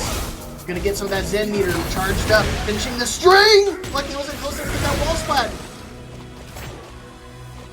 Alright, both of them jockeying for position. Nice break here. No breaks are gonna be so important during this match. And he tried to go for it, and he's not able to find it. I don't know if he's gonna try to spend the Zen meter here. No, he's actually gonna peel him off the wall and add more to his meter. And now set point here for RV Cris. Trying to take it 2-0 over JoeCrush, but he ain't stopping here. The Gamma Howl. Make some noise, baby. Got him again! These grab checks have been fantastic. This is exactly the kind of strategy you need to be able to beat JoeCrush. Dang! But Joe finds a nice reversal and a little bit of an off-axis combo, takes the tornado. I think we don't bother with heat here. He's just going to try to put pressure on. Wow, went right for the Megaton Earthquake. Oh no, yeah, the thing was low spot. That wall. He needs to staunch the bleed right now. I mean, obviously he doesn't have any more chances. If he get around here, that'd be huge. One more tornado, and then he can cash out. Oh god, get away from the wall. Oh, he's trying to break his back again. Finishing the string, no punish. No punish on God, that. he could have died. Oh, and he does anyway. 6 rounds straight for RV Cris. In total, looking in perfect form right now. Yeah, RV Cris. Yeah, looking forward to this. I feel like there's some pretty interesting interactions between these two. Now, Can-Cans will probably not launch muscle armor, right? So we might see what other kind of options come out to deal with that. Yeah, I would like to see. I mean, Jun actually does have a really strong like counter hit low anyways. So I mean, it's one of the things, she's very privileged in that regards of strong lows. So we'll have to see like how Tomoriru tries to navigate it. And again, it's one of those things. Tomoriru also has a really strong Clive, but tonight rocking the king. Yeah, fantastic keep out here at the beginning of the round. AceUnlimited makes it to the wall, but maybe not an optimal combo to be able to finish it off and get some of those stacks going. Uh-oh, giant swing time. I forgot I'm playing king now, so you know what that means. Big damage at the wall. Wall running 3, he's going to do it again, just test their knowledge. It's time to get gripped up. It's a very interesting mind game here to deal with, you know, because sometimes some kings will run up to you and do giant swing when there's no wall behind you just to, you know, confuse you and think that the Shining Wizard is coming out. Back one. Oh, and he found the counter hit throw and still not able enough, and he got the counter right there again for AceUnlimited, taking that first round in a timeout situation. And you know what that means? We're going to go to the lava portion. Normally you only get this when somebody's on set point, but actually it triggers also if there's a timeout situation. Yeah, I actually found that out the other day. I had thought that it was like if you did enough spikes, because the ground lights up when you spike, of course. But I guess that was designed as a visual cue so that you know that the spike is how you interact with the floor. And you know that king players like that with spikes. Oh, absolutely. Combo lander, back 3, dragon wheel kick, baby. And it looks like the floor is going to go to AceUnlimited. Just kidding, a jinx counter hit. Maybe another one? No throw break. Oh no. I forgot he's playing king. Yeah, the king meme is true, I guess. We see a lack of a 2-break there. Uh-oh, generic. Luckily it wasn't a one that can take the floor right there, but yeah. You know, AceUnlimited 2-round lead, looking pretty healthy. No jumping forward 2-1. Both of these players playing on a bit of a razor's edge. Any particular launch could put you into an extended combo. Oh, like and this here we go. Woohoo! Oh, too close to the wall. 3-2-2. Yeah, Whoa! both players failing to find good adaptations on these combos. And Tomoriru steals around. Honestly, it felt like that round, Tomoriru was just throwing crap out, and it was all working. You saw, I mean, as soon as he activated heat, he just threw out heat smash, found the connection, wasn't able to get the full combo conversion, but still able to get, you know, the round closed out with throwing out some armors and stuff like that. So, AceUnlimited now full control here, really close to getting that shiny ding. The Kazama Essence, once it's 100, means everything's amped up to 100. Yeah, both players fishing for counter hits here, and the magic 4 hits. One more hit. No duck again on the forward 2-1. He's looking for a heat engager, just desperately trying to find it. Finally breaking the throw. Not able to find and throw himself in retaliation. But just when I say that, the untechable throw. Uh-oh. And now King flamed up. Doesn't matter. Kazama Essence just in time for me to close out this first game. Yeah, a key dragon wheel kick for AceUnlimited to take the first game over Tomoriru. Tomoriru did not look like he was in the driver's seat for most of that.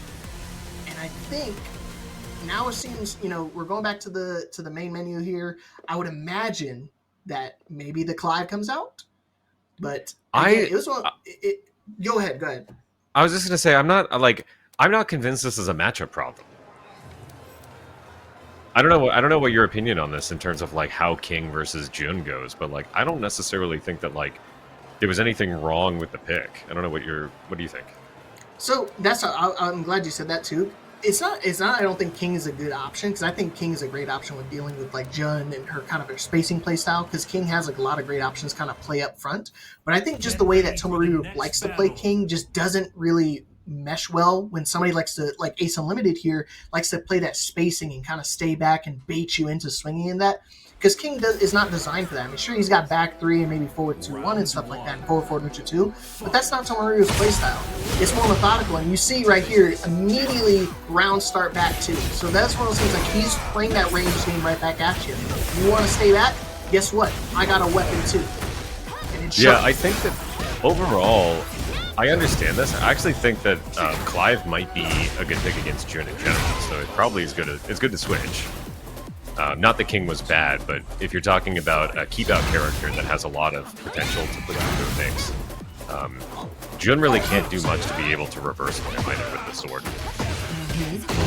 Yes, well, so you gotta remember, the sword in your hand means it's not all characters have the privilege of being able to counter and deal with that stuff, but just when you see that, nice counter, Tomoriru, trying to keep the pressure going, 2 stacks up, looking for 3. Ooh, back 2 again, just making that whip. I don't know if Jun has anything that can kind of shoot him down from that range. It's always interesting to see the Clive players that prioritize building stacks, because it does make them a lot scarier in those later rounds. Oh, 100%, because it's like it's just like loading up the cannon, so it's just like knowing like when are they gonna pull the trigger on it, because I mean, any one launch just makes the combos feel like a total rage art situation. And now you see a 2-round retaliation here for Tomoriru.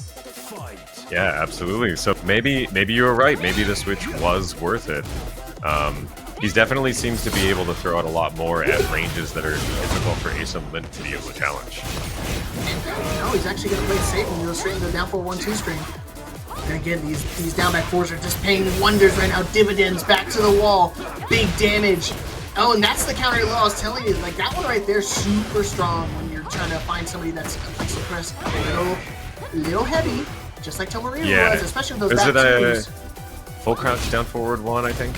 But yeah, Jun specifically can guarantee a launch off of it, where Asuka doesn't. Oh! Forward 3 from out of nowhere. Level 3, gonna spend it just to make sure they close it out because that wall was too close. And a no round retaliation for Tomoriru. Another one of my teammates out here for Pulse. Tying up the set 1-1. AceUnlimited recognized, said, okay, I see the character swap. I understand what I gotta do now. Game instant 3. Run back. Let's go. That was a very surprising instant rematch. But he's one of those dudes. He's smart, man. He knows how to make those real-time adjustments. So I wouldn't be surprised seeing a big shift in how he plays here. Yeah, I would really like to see him duck some of these back 2s. Try to take a little bit more advantage of the stepping that he can do to get out of the forward 2s. Double 1+2. I'm telling you, this man knows how to play the Clive just as well as the King. And it's one of those, like, it's rare because normally when you see people kind of swap back and forth between characters, they kind of, like, one is obviously stronger than the other. I don't know, man. These are neck and neck in terms of strength. Big flip and whip punish! That was crazy work! Oh, just right straight into the rage art. Yeah, I think to your point, some people do, and I'm one of them. I have trouble swapping between characters if it's been a while and like remembering which combos are which. But definitely a good skill to have if you want to be a multi-character specialist. Oh gosh. 10 seconds. Back 2 again. No heat on either side, and you see AceUnlimited trying to set him up right now. Back 2, unfortunate, and he doesn't have range, so he doesn't have any way to try to close out that round there. It's super unfortunate. You're right on that. I think he might need to start paying attention for these back 2s and maybe start preemptively ducking. That frame situation last time when they basically, broke and entered neutral again, near the end of the round, AceUnlimited just kind of like mashed, I think it was 4, and it ended up working out. So he tried it again, but on 5 it's a little bit of a different situation than on King. Oh, 100%. And that's honestly, I think this is why he made that swap, because he recognizes that situation and doesn't want to have to deal with those. Instead, he could just make that Surd go bull. All right, AceUnlimited waking up a little bit with a better wall combo, but getting caught with a counter hit. Tomoriru says, I'm just going to cash out here and try to rebalance the health situation. Yeah, definitely going to balance it out, take away some of the recovery from AceUnlimited, hit him with the Infrared! Appreciate the emulation there. You're welcome. Hey, if Harada needs a voice actor, I'm your guy. Hire this man. Oh god. He's looking for the thunder. He's looking for the thunder. counter. Oh no! He legit hit him with the give me thunder or give me death, and death you shall receive. You know, I think Clive is one of those characters that, like, if you do learn how to play him, watch out, because, like, sometimes you get married to a cool move that isn't that good. And, you know, sidestepping those moves and getting a launch out of it, really, you know, I think he just wanted to see the cool counter hit animation. 100%. Oh, yeah. Back three! Still finding its mark here. Already in game 3, despite the change, I don't care, I'm gonna make it work. Running slide. Oh, slide. Yeah. Mama Kazama knows how to do it. Uh-oh. We're getting close to that magic 100. And you hear that ding means it's go time. Trying to find the rest of it, but back to the wall. 1-2 found it. Big damage. Rubble! Get up. Double it up. Boom, baby. Oh, spring kick this time. All right. Oh, no. Back 1+2 giant fist to the face. Set point here for Tomoriru to eliminate AceUnlimited. Tried to get him with the 4-4-2 and missed on retaliation. AceUnlimited got a big hill to climb here. He's got to start right now. All right. The engage doesn't really do much. AceUnlimited is able to burn out the clock. No! Oh, presses on the third hit. No, if you waited that out, you could have floated it. The Baja Blaster really put in the work, and he's swinging into it. How about a double time? Is this kill? Oh, just barely not. Watch out for the claw. Oh, it whipped! Oh no, I think another Rage Art incoming here for AceUnlimited just to kind of tie up the set. Kazama Essence back at 100, and again, we're watching the movie. Yeah, AceUnlimited has heat. Gonna get a little bit of health back here. I think Tomoriru, if you're smart, maybe just look for the heat smash. Careful. It's like Icarus getting too close to the sun. Don't want to get burned! Running 2 getting interrupted. And he's gonna play out the clock. For time. And he got yeah. sir. Final round. Let's go.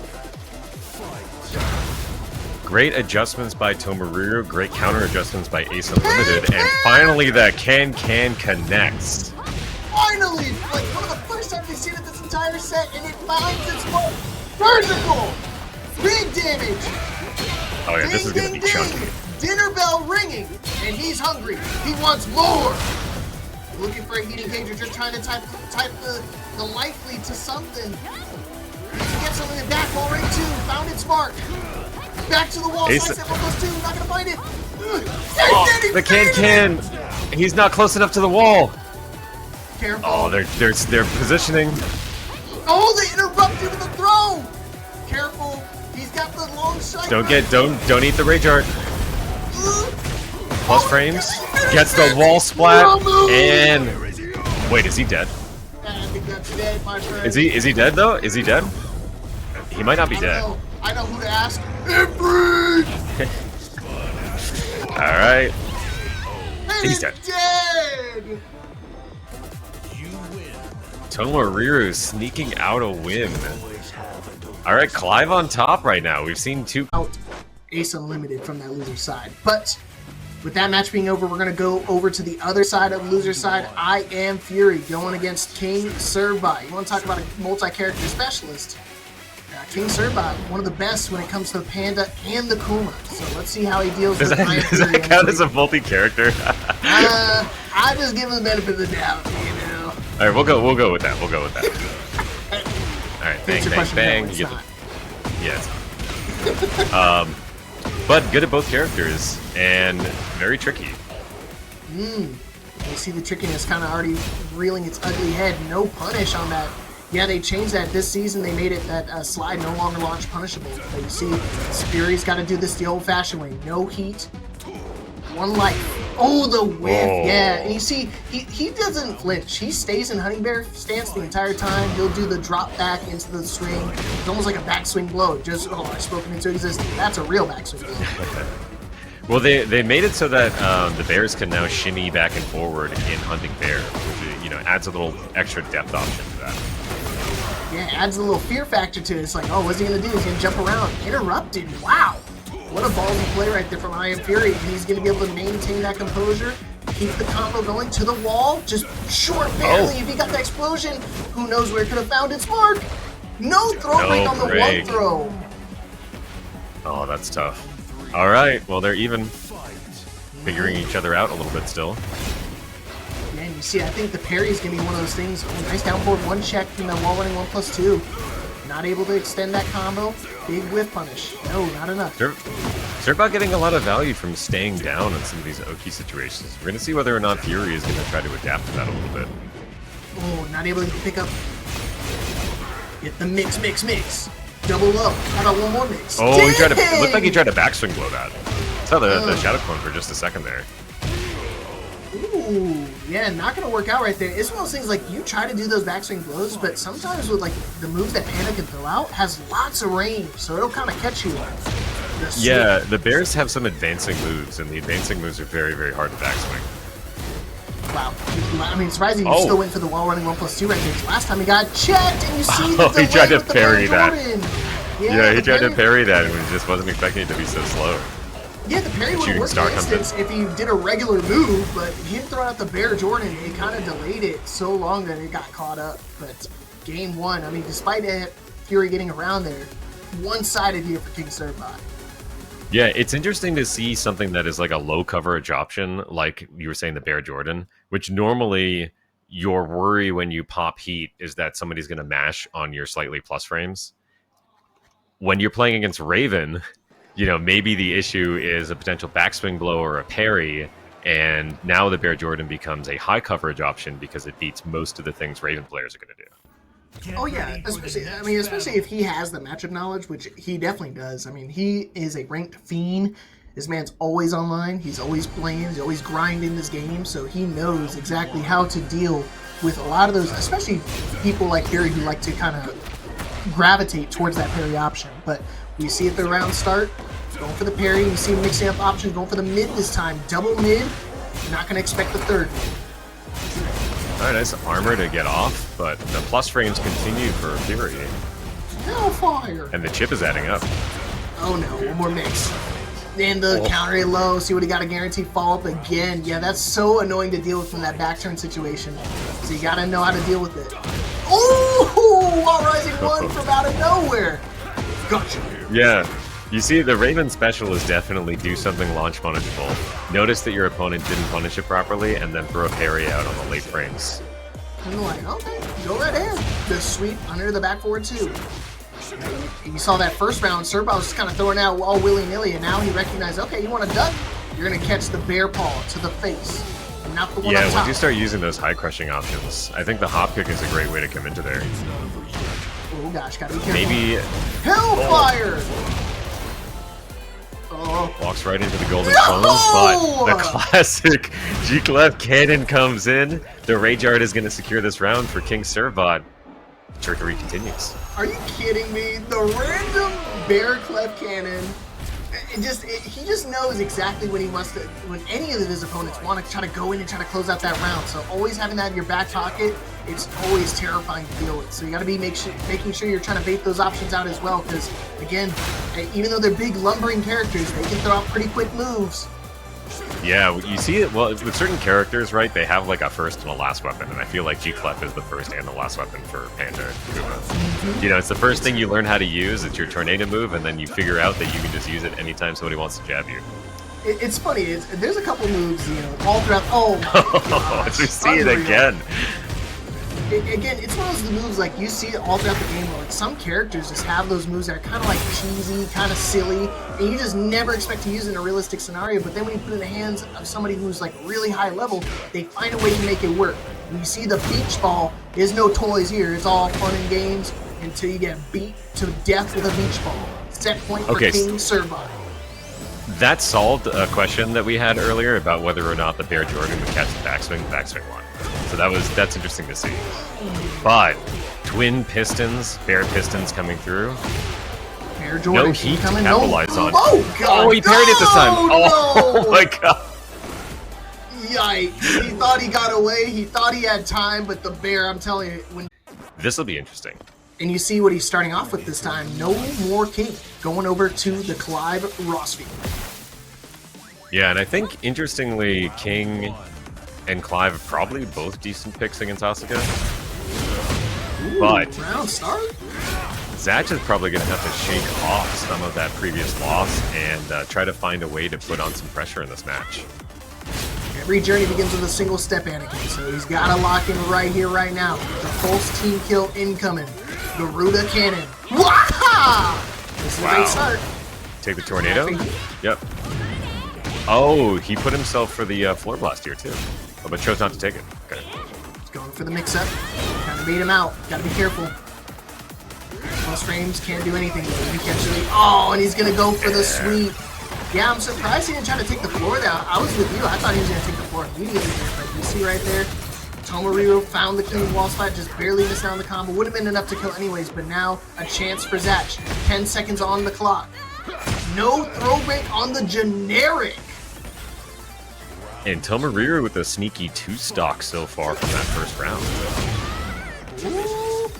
Looks like he's about to be adding some more. That forward 2 after the heat dash is not guaranteed, by the way. You can armor it. So it's interesting to see that not many people are interested in taking the gamble. Yeah, I don't ever try to gamble in that situation, because it's just one of those things that of course, with like a high-level fly player, when they recognize that one time, forget about it. It's just going to be lights out for you. You see right there, Wings of Regent coming in out of nowhere for Tomoriru. Not able to get the pickup, though. Messed up the input. Oh, not going to finish 3 in your circus. And another generic throw to close it out. Tomoriru, some signs of that King coming in with that Clive right there. Finishing the round with a throw. Oh, there we go. Well, now we got a combo pickup, and Zatch is going to be able to take advantage of this and get some initial pressure going on. Down 1+2 connects. Again with the counter hit. Actually, probably a counter-hitting move that you rarely see most Asukas throw out, but it looks like he's trying to pick mid-range options to be able to engage at the same range. Yeah, 100%. And I think he's going to, like I said, that's the adjustment you need to make right there. It had to be right here, right now. Nice whip punish. I mean, he tried to go for the whip punish with the prominence, but luckily Zatch was able to block and retaliate with the punish himself. We see the interrupt. Back to the corner in a dreadful spot. And now, Ramu rears his ugly head. Oh, he's got the sidestep 2 here. This is going to be big. No heat dash. One more mix. Goes for the... That's -14, isn't it? I think it's 12. It's yeah, okay. It's definitely minus, and a good punish here. Oh, waits out the string. It's 13. Down 1+2. And the empowered punish. Oh! Nice. Just another quick mid check to deal with the forward 3. You see 3-sec double neutral 1+2. Into the 1+2 throw himself. We're just 1+2ing all day long. Tomoriru's 1+2 button is faded. Yes, absolutely. Alright, trying to wait out the heat situation. Looks like Zatch really doesn't want to engage on this. For good reason, too. And there's the wall splat. Can we spike here? Oh, we don't even need it. Tomoriru is able to take the first match. Yeah, I guess if he wanted to spike, he'd probably just do forward 3 again, just to get that instant floor blast. But, I mean, he recognized the blue life was low. He had 3 stacks as well, just in case he just wanted to use that right away. So he had a couple different options to kill. Chose the easy option. And taking that first game here. One of my favorite stages, Pac-Man Pixels. Game 2, Zatch. I like the rematch. I like the rematch here because I actually think that this map is Asuka favored. It's not looking like it right now because obviously the situation isn't helping, but Asuka having a lot of spike options makes this very good for her. Well, I just like it because I like the Pac-Man ghosts and I like the sound. Oh yeah, the music is sick. The music is also dope. I appreciate that too. I'm a simple man. I hear good music. I like the stage, and it's still you like going for the Inky swing. and Blinky and whatever folks. And Stinky. Oh, that's just Alright, spring kick. Oh gosh. He says, I got one of those too, the flame bash connects. Well, that was cute. How about one of these? Oh gosh. Gotta be careful here. Tomoriru trying to repeat the process from last time. Uh-oh, clean wall spike. You know what that means. Rabu! Zatch is really trying to figure out how to answer here, and this is gonna go through the floor. Rabu! 3 stacks. You really should be a Clive main. You're enjoying this a little too much. I tell you, man, I love it. Set point here for Tomoriru. I'm not loving seeing my teammates kill each other, but right now, I don't care who wins. Pulse wins at the end of this. Nice punish on that. Oh! But the forward 3, again, take a spike here probably. Oh no, didn't even bother using the floor. You can definitely get to the wall. That's an easy ball situation. At 4 stocks right now, one more launch could do it. No punish, you gotta punish those! Using the heat smash there. Down forward 2, no Oh, connection. For 5 he just steps. wanted to use it. Is he gonna try to run? Oh. He's gonna do. He's not the type that tries to close it out with that. Okay, maybe so. Okay. Bang bang. Oh, And he didn't even get a chance to use it. Yeah, we didn't see that. We didn't see the cutscene. Unfortunate, but either way, Tomoriru taking a quick get his back blown out. No diddy. I think he might swap over to the Coma, but we'll have to see how this first game goes. Yeah, we got a looks like maybe an Uma Musume fit here. Chances he's rocking this character just to rock this bit. Probably. You can throw ears on Kuma too, Brody. Yeah, that's true. And is the cuter of the two. Oh, that's unfortunate. He actually would have got the free heat engager right there, but because of the big bodies, they made him whip on that second hit. Now, JoeCrush. Joe, get to the wall. Get to the money crush. Still had tornado. Oh my gosh! He's about to die. Grapple +2 just to keep the pressure going. Still has Geno. Just a locked and loaded jab. Interrupt. Still a chance. Serve-by. Not out of this yet. We gotta shoot the star incoming.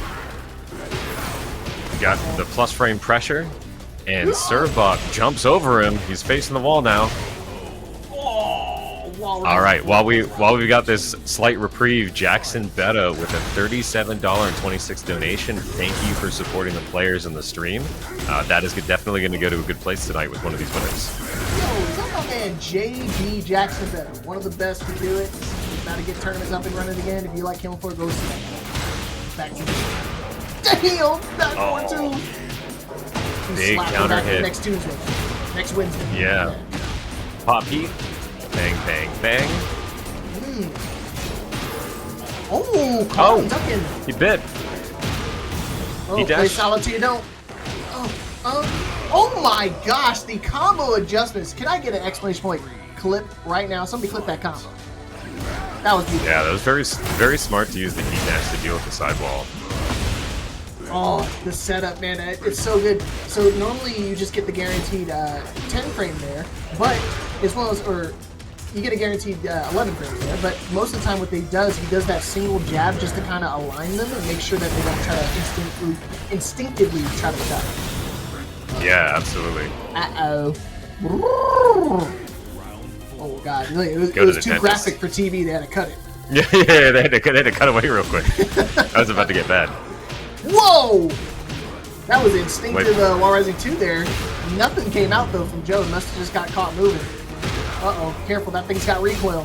Oh, he waited there for a second. I guess maybe he didn't think he was going to get guaranteed booty, but counter hit combo adjustment. Uh-oh, one more time? There's the guaranteed. Oh, he got a low splat. That was very unfortunate. Wall running 1+2. He's in a really bad spot right now because I think that wall's already cracked. I see a couple holes in the wall. Yeah, not for pleasure. Zerbot wanted out. He wanted out. The Hunting Bear stance was a way for him to kind of hide the armor pressure. All right, final round here, game 1. Servbot looking pretty solid. But Joe said that's cute and all. Time to lock in. Time to make some noise. Whoa, the bait! He's heard it. He's seen these before. One too many back forward 2s right there for King Servbot. Now he's got a big life deficit, trying to deal with it. Oh! The counter hit didn't guarantee anything. Here's the Stonehead. Learned that from Heihachi. Yikes! Guaranteed back 3 is gonna double it up. Yeah, you check out the trade right there, but Joe is gonna take that trade every day of the week. It's one of those things. I think Jack has a really strong way to deal with, you know, anybody who wants to stay grounded or anybody wants to try to play those shenanigans with it. Kind of has like those mid or even high crushing properties.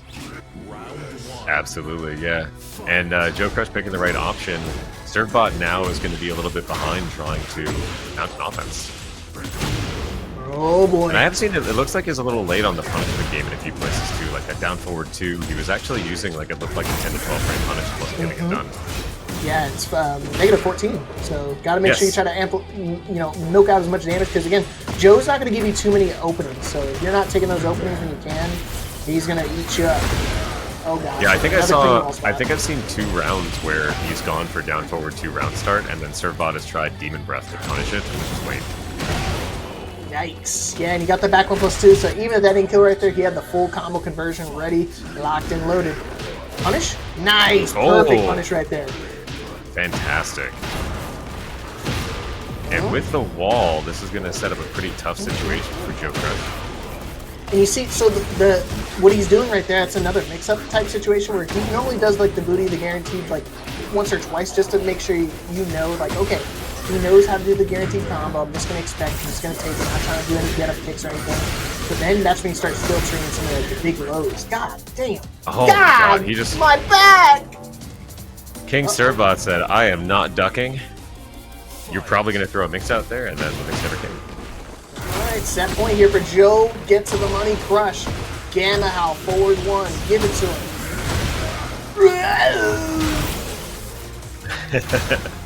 Your impressions tonight have been on point. Yeah. I like it. Get in the booth. And when they got no fun, he does the voiceovers, I can do them too. Woo-hoo! Finally ducks under the Gamma Howl. And ServeBot. Mix. Takes some chip damage. One more time. Mix. The reactions right there from Joe, he recognized that, yeah, the only thing he can do is low here. Let me pick him up. Counter it! Last chance! Oh, whip punish! Alright. Let me just, I was gonna say, maybe a strong tailspin here would have been good. I was thinking that too, like the mini tornado, just to kind of amplify the damage, but he didn't want to chance it. I think this should still be enough. It is not! It's just not enough to kill, and ServeBot is gonna play with time for a second here. Okay, we're good. I was holding my breath for way too long. Yeah, I kind of expected something to that degree, but ServeBot is fighting uphill. What's crazy, he's still throwing those back forward twos. He's gotten ducked and launched so many times, but he's still not, afraid to just throw it out once in a while, just to kind of keep him in check. Can't play at that range too long. Ooh, no duck this time. Little punish. Oh, he tried to do the jump back. Not going to work here. I'm going to jump in while you jump back. I like the down jab there, kind of covering a few different options, but he's back in the mix again. Oh, no duck this time. Careful! Don't swing these out, man. He's ready. He's locked and loaded for this punish. He's still just doing it. I can't believe it. Yeah. No fear. I don't know. Does Panda not have a good punish for the back 1+2? Yeah. Oh, and he's ready for the duck. Easy forward 4 punish right there. I don't know. The Bears have a strong forward. 16. Clive's icons have no cooldown in the arena, so we're going to see him spamming a lot of particle effects. Oh boy, I'm ready for it. Richard, ready in the background. But here we go. Game 1, winners finals. Rises CheeseYoni going against Deer Army's RV Cris. Let's go. Oh. A little bit of just standing there for a second, and a counter hit coming in. We've seen CheeseYoni in the previous matches showing off the timing. Holy cow, do you see this win streak right now? Somebody's about to lose a win streak. Either you're going to see another 15 or we're going to see the 16. Wow, 1+2 catches the sidestep. Yeah, I guess they're both playing ranked while they're waiting or something. But the down forward 2 connects. No, you know the crazy thing. Go for the extended combo. All these win streaks didn't all get the just ball. turn. Wait. What? It gets him. Oh my god. What the heck was that? I don't think I've ever seen that. That was a crazy combo. That must be Season 2 tech. Oh, he stepped the last sidestep. hit. But that was also launch anyway, I'm pretty sure. Yeah, 100% a launch, but just trying to get some of that health back was kind of narrow-minded, but you see right here, going to use the Rage Art to kind of get some of that life retaliation back, recovery. 7 seconds on the clock. This is going to do very little damage. Ooh. He has the life lead now. Oh, and he beat out the armor. Yeah, that did full damage, and a flying fist to the face apparently beats a giant fist. Yeah, I was like, that giant fist. Oh, how about a giant claw instead? Oh, again, he's ready to Lab Monster, sidestep the last hit, go straight for the launch. And as well as things, Cris might have gotten away with that a little bit earlier against Joe because, you know, playing the Jack, not able to step that stuff. So now he's going to make that adjustment on the offense. You see right here, everything's working out for CheeseYoni right here. The low, counter hitting, try to go for the big hop kick from out of nowhere. Not going to work, though. This ends now! Alright, Cris getting a little bit press happy. I feel like CheeseYoni could have taken the wall there, but Cris wakes up into it anyway. That's tough. Waited it out. The very end of it.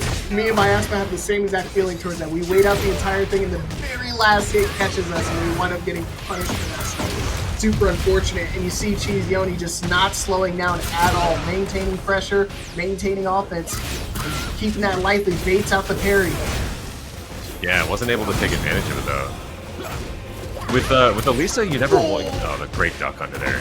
I always wonder with Alisa, sometimes you'll see them step certain strings or certain moves. You're like, can everybody else do that, or is that like an Alisa only tech? You know what I mean? So like sometimes during these matches, we'll see.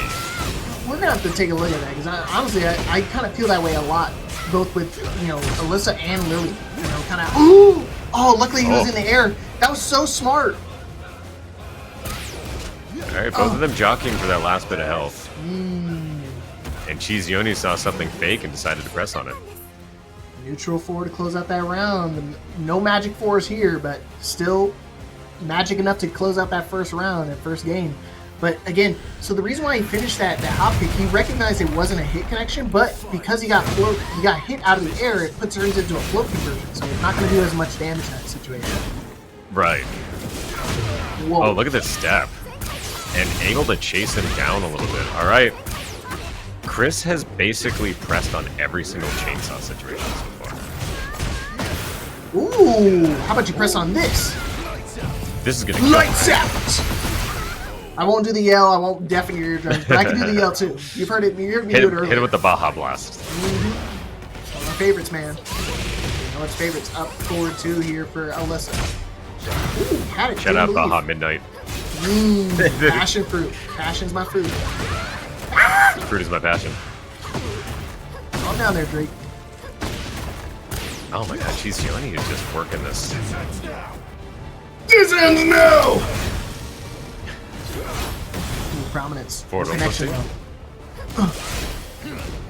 No, punish that! CheeseYoni, unlike the other competitors, has a little bit more patience with the strings. Oh, that sidestep with partial. RB Cris getting away with murder here. Torgal taking a bite out of CheeseYoni. Can dogs eat cheese? We're about to find out right now. I think dogs can eat cheese. Oh, clean wall spat! Ramu! 2 rounds here for Cris, trying to tie up the set with a round, and now the floor is lava. Ifrit duking it out in the background. Ramu is not going to work. Oh my god. Hop kick. Again, The hop kick beats the back one. Yeah. Bang, bang. Oh, slide there was interesting. Gosh, careful. CheeseYoni trying to just sidewalk this, yeah. Uh-oh. You gotta give me one of those tonight. We have a lot of Clives here in the bracket tonight. Graham, you gotta give me one of the boys. You want to Alright, we're gonna have to wait to see which one I get. Oh! The hop kick comes in. Saves me a round of having to do a Clive voice. Not for long. Cris is gonna make the adjustment, bro. Here it is, back to business. He doesn't yell Phoenix whenever he does any of the Phoenix moves though. That'd be cool. Yeah. You can do it if you want. He probably would yell Joshua to be honest. Oh, 100%. Yeah. Oh gosh, here we go. Oh, nice combo. Magic wall incoming. Ooh, he's ready to duck. Oh, alright, Ramu again. Didn't save this time though. No! Whoa! He's gone. So unfortunate. He tried to chase down. He did one of the long-reaching moves too, and it still didn't work. We're up to down forward 1. Yeah, trying to play patience and maybe try to find a good step here. Oh, no. Oh, gotta be careful here. One launch could be dead on either side. One pixel in a dream. Back he pressed again. No punish. Oh, and he got the down forward too, but luckily it traded right there. That would have been really bad for CheeseYoni. He would have wound up losing that game entirely. Final round, game 2. Oh, delayed. Oh, he tried to launch it. Oh, he was just not close enough to launch. Crazy duck. Crouch down forward 2. Gotta love it. And you see him again. He just does that sidestep 2-1 to bait it out. And he steps in again. Heat engaged. Heat no more. How about this heat instead? Jump over. Oh, he tried to do hop over. Oh, it kind of worked. What the heck? What happened? All right, he dashed here to reline. No, oh no, no, he dashed. Catch him ducking. Careful, watch out for that heat smash. Could come out at any point in time, and it does. I can deal with another mix. Hello world. Mix. 0. Yeah, he saw him pressing earlier on that too. No! Leviathan misses, and CheeseYoni goes up 2 games. Dang, you saw right there, Cris started to build some leeway, and all of a sudden, like a 2-round lead dwindled away by just kind of throwing some moves out, and it was not finding their marks. CheeseYoni, just the master of patience and deception on when he wants to swing in. So now, keeping that win streak alive, down to 17 wins just on this tournament tonight. So he's looking poised to kind of win this whole thing. Cris has got to lock in right now. And we see the Phoenix come through. Ramu. Oh, he wow, stepped. fantastic step. Oh, he didn't get a full punish. I thought that was guaranteed, but I guess not. Try to grab him. Not gonna work. That is not the right option there. Ramu! There's the Ramu. Yes, sir. And he's ready for the duck. Yes, sir. Ramu again. All right, Cris trying to get a game on the board. He needs to staunch the lead right now because right now CheeseYoni is 1 more win away from booking his ticket into grand finals. Unless Cris can do something right here, right now to stop that. Yeah, managed to interrupt the sidestep 1+2. Titan not working out. Ooh, oh, put the chainsaws away. Yeah, it's one of those things like sidestep 1+2 and back 1+2 look so similar in terms of animation, so you just gotta be really aware of when you're seeing those moves come out. Uh-oh, might be able to climb the wall, not close enough. Okay, plus frames. Plus frames. Try to bring out the Shiva. Oh, the hop kick again. This is working out really well for him. 2-1. He's waiting for it. Out cold! Oh man, I'm telling you, every single time he keeps trying to use back 1+2s, but he's just not finding any connection on them. Could have launched right there. Careful. There's oh, he caught him again. Take the life lead. Don't do anything crazy. And he throws out the claw just to make sure he closes it out there. And now we're going to get the stage transition again. Similar situation to the last game. He had a 2-0 lead in terms of round count. But can he actually close out this game, or he's going to dwindle it away and let CheeseYoni win it all? I really like how CheeseYoni has been approaching this match. Really showing off the linearity of Clive. Ooh. And Cris just does not seem ready for the plus frames. He said linear and immediately goes for his track and throw with his jukebox. Yeah, exactly. I'm sure he's feeling frustrated right now with how CheeseYoni is moving around. Hey, I hope for Cris's sake, he does need to end it right here, right now. Doesn't have any more chance. I'm surprised he didn't try to go for a sweep there. That would have been enough to kill. Floor still landed. Oh. No, off axis. Missed the launch. Sweep. No, he beat. Ah, he's wow, like a rage man. No. CheeseYoni is fighting back. I think he kind of mistook the health bars for a second. He swapped sides. He tried to bait out the rage art right there by like doing a nothing into that. Maybe trying to even bait out the armor, but right there. Yeah, but then he ended up pressing anyway. Yeah, he wound up pressing into it regardless. So it just didn't make any sense there. Maybe he was looking for like the grab check or some other sort of timing-based thing, but this is a good combo. Some good pressure. He's probably just gonna pop Heat Smash again. Yeah. Finish that up. Down 1. Oh, he tried to go down 1 to the standing 4 to try to catch a match. But CheeseYoni knows better and has gotten all of his health back. Oh gosh, Hello not World like Connect. this. Yeah. Not like this. Oh, he tried to just dual boot him to death there. That was crazy. No! Oh, good den hit? No! Oh, the hop kick. take? Oh, he didn't take a tornado. Oh, that was my god. Dude, that was so lucky right there for Cris, because if he let him come back right there, I think it would have been over. But because of that crucial drop right there from CheeseYoni, it gave Cris just a little bit opening just to be able to finally staunch that bleeding and take a game on this winner's final set. If CheeseYoni hit that tornado in the Rage Art, I think we would have seen a completely different ending to this. Oh, 100%. I agree with you, because I know for a fact that CheeseYoni would have not let go of the offense. He would have put pedal to the metal. And now, with Cris has a second chance at life, he's got to go in now. Nice! Oh, sidestep 2-1. We can definitely take the wall blast if we want it, which we are going to take. Tornado is still available. And a nice finish for 72 damage. Probably could have gotten a little bit more with the wall, but now that his environmental hazard is now gone. I saw CheeseYoni as soon as he hit Rage, it meant go time. He smells blood in the water. Because, I mean, historically, we've seen Cris kind of struggling with kind of closing out these rounds. Definitely could have got a little bit more, but better than nothing. Trying to play patiently. Oh my gosh, he could have died again. He got so lucky, so fortuitous right there for RB Cris that he didn't get blown up again from these amazing sidesteps from CheeseYoni. Now, on the other hand, I think with that health lead, even if he did get launched into a Rage Art, it would have been time. But a nice sidestep right again to deal with the string. These Clive players really love that string considering that it's safe, but apparently Alisa can step him. Oh no, I'm gonna throw up. If I see another spring kick once again from this man, it's gonna be chunks going everywhere. When you're getting run down like this with the pressure, it's so easy to just default to spring kick to try to get something out of My back! My CheeseYoni is walking around. I'm this telling is you. his arena, his stage. Yeah, dude. I don't know. I mean, Clive, he's got to start doing some tracking options because right now it's one of those things like, not just Alisa, but CheeseYoni in general. Just his playstyle is always one of those things to just try to use the lateral movement to his advantage. So he's got to make sure he's paying attention to that lateral step. Yeah, RB Cris is really trying to drag CheeseYoni into his playstyle of just aggressive offense, but CheeseYoni seems to be doing a little bit better job at it. And okay, now we finally see a step and a punish from the Layer 1 response to the pull. Fire and flames!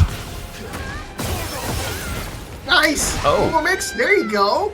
Alright, Cris, looking good. I really would have preferred to see the 1+2 to get a little bit of stock, but I think he's looking at the fact that this is almost over with still one stock. There's probably not much reason to start it up anymore. Yeah, and that's again, that's all comes down to the certain Clive players' playstyles. Like, okay, am I going to risk sacrificing a little bit of damage for extra meter? Oh, back four, DSnowman. You don't see that counter hit too often. You don't see that move too often. It's a sick looking counter hit. Just the biggest swinging boot you've ever seen.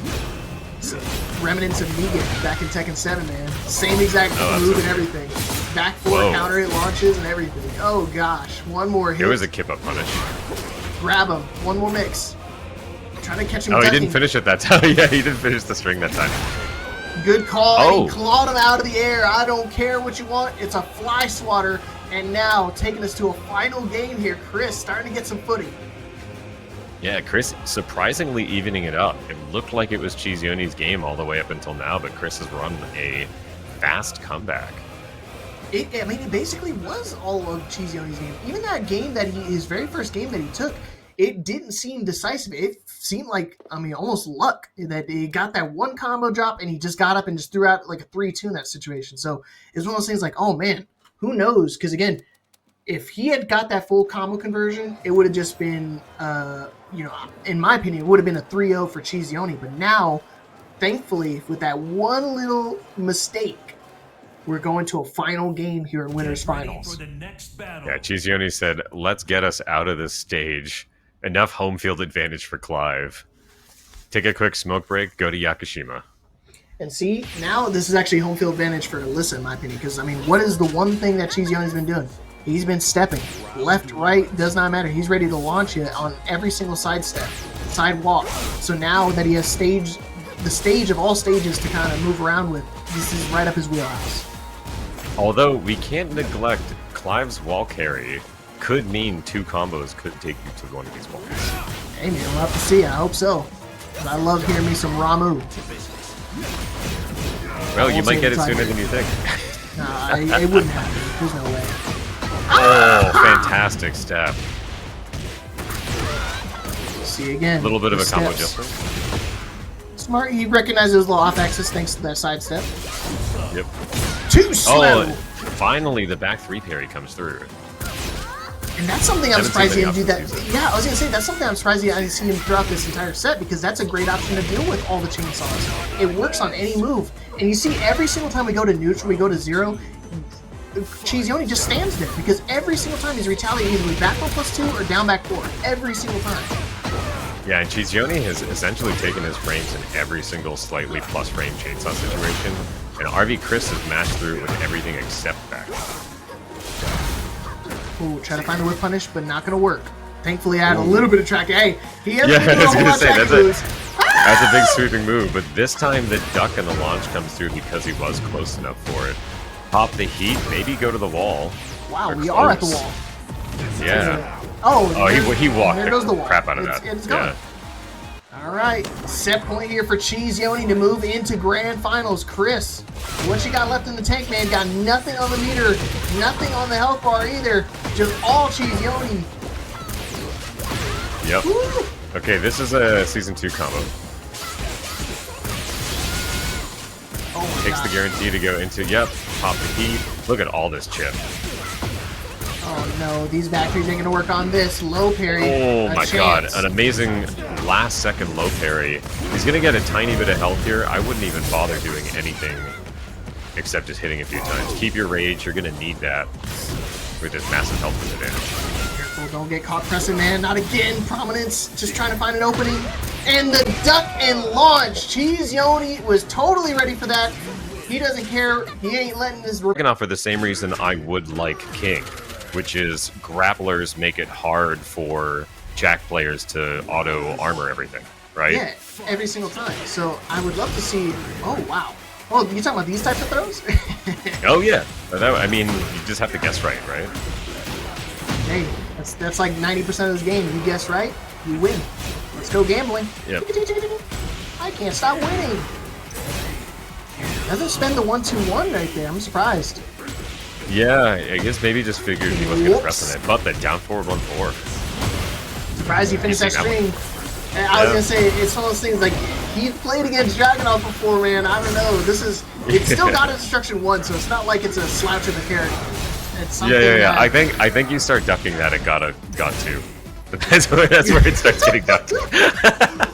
My back! Oh, and he's dead. Guaranteed back 3 right there. Super unfortunate. Call life See? alert, he's fallen and he can't get up. AceUnlimited appreciates. I appreciate it. I need Tomoriru to go back to Clive. He's not Are we good for talking me. about the Not voice good for me. impressions? Yeah, what am I supposed to do? Get the dragon off.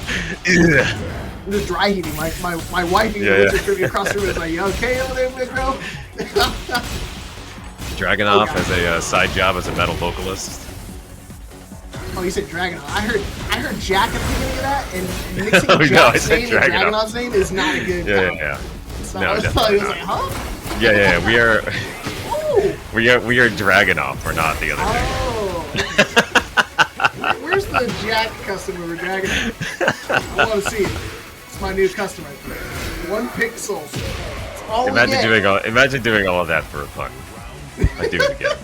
I would do it. 10 out of 10. You would wear again. Ooh, it's neck and neck though. I will say, I'm really surprised. I've never seen Tomoriru's Dragunov. I knew he had one back in Tekken 7. He's kind of toggled between that and King. I think he also had a really strong beast as well. It's kind of tough when you guys live on opposite, sides of the country. Because I was in California at the time. He was in New York, I believe. Oh God! Whoops. Ooh. Yep, that's a whoops moment for sure. Yeah, maybe inspired by Ulsan a little bit, So I'm with the whole thing. Dragunov must be top 1, right? It's got to be it, right? What's up? Ooh, just all pokes right now. I like the way Joe's playing right now. He's not really abusing the whole game of house stuff. Just not saying he gets hit by the game, but he's starting to play a little bit more methodical, just a little bit more poke heavy. But he might be just Yeah, a even matchup stepping a game. little bit. Oh It boy, looks like 1-2-1. JoeCrush might be doing a little back to basics in terms of like how he wants to build his offense, which I like. I feel like, you know, he's been throwing out a lot of mixed people. You see a lot of the top players are learning to adjust to it. And maybe he saw something where he wants to try to change his gameplay a little bit. A lot more neutral we're seeing out of him. He hit him, I think, with like 4 or 5 wall running 2s in a row, and all of a sudden just completely stopped his offense. I think Tomoriru is getting a little scared seeing JoeCrush playing patiently like this. Wow. Crazy. It felt like he was in total control that round, and all of a sudden he just came to a complete stop. And then JoeCrush said, okay, my turn now. Yeah, I guess you're giving me my frames. I'll take them. Hit him with that White Chicks reference, bro. He was like, my turn. All right, so we're going to see. I wonder Tomoriru is probably swapping. I would guess that's probably why we're going back to menu here. Yeah, it's a first to 3, so I mean, I respect it. It's one of those things, he's trying to catch him off guard, maybe try out the Dragunov just to see if he's ready for it, but alas, you know, it's not his main. It's still got a Destruction 1, still nothing to slouch over, but at the same time, like, obviously we've seen him on the King, we've seen him on the Clive, but we'll have to see what he makes that change. I'm hoping it's the Clive. I want to make some more voice impressions, and we're going to get it. And we're going to secluded training ground, so you know the Ramu is about to be coming out here. Yeah, absolutely. Maybe the electricity works better against Jack. We'll see. I hope so, man. I want to see some more games. We're seeing some good-ass Tekken tonight. Those who are just tuning in, we're in winners or losers semifinals here and Breakout. And this stage is kind of crazy because I know that Clive can break at least like 2 walls per combo. Mm-hmm. Gosh. Oh, and there's the first wall. Well, if he didn't die right away, definitely would have been the wall. And this is a great turnaround for Tomoriru. So let's hopefully that Dragunov pick doesn't bite him in the end here. Yeah. All right, Joe trying to get him off of him with the 4-2 there. Ow! Yeah. Guaranteed. He's definitely picking up the pace a little bit more now that he's seen the Clive. Maybe the Dragunov presented some sort of possibility. But 4-3 comes through, tried to read the low coming in. JoeCrush is the kind of dude to do like 5 lows in a row on you if you don't block them. Yeah, at that point, Tomoriru recognized, like, okay, he wants to play that game, 2 could play that game. I don't think he survives here. Yeah, he could have had double that health, he still would have died. I like the idea, but JoeCrush finding a high damage option to try to check both. Ooh. And there's that 4-2 again. Yeah, 4-2, really fast, 10 frames. Wow! Got the full launch off of that. This is the problem with this matchup, and this is exactly what we saw before when RV Cris was checking JoeCrush. RV Cris is doing all the things Tomoriru isn't right now, which is canceling Phoenix Dash in order to grab check and throwing out more lows. Oh boy. But how about some Torgal action? How about some more Torgal action? That's rip it again. Do it a 3rd time.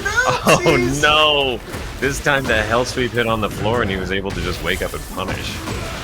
Oh, he breaks the wall because of that. And he had Tornado still. Clean wall spot? No. Luckily it's a side wall, but it's still going to hurt all the same. Oh, of course, again, the jab into the plant siege. Gotta love it. Luckily, just high-risk options back-to-back, but they're all working out for JoeCrush. Not like this! All right, does Tomoriru swap again? Or does he stay? Not. I really hope he sticks out. I think he just needs to make the adjustment on the way he's playing. But at the same time, I mean, he has King in his back pocket. Again, I don't think anything's going to change. Like you were saying against that match with Zatch, like nothing really changes when it comes to dealing with the opponent's offense. And he was not dealing with it in a really smart way. I mean, sure, he threw out one little hop kick here, but I mean, there's going to be very few times there's going to be poking 5, 6, 7 lows in a row like that. So okay, I'm glad he went to this. Yeah, he went to the stage rotation, and I think he won a little bit because this is probably a better match for him. All right, let's floor see if it pays off. Floor situation gives him the Hell Sweep where JoeCrush doesn't really have a lot of floor breaking options at the same caliber.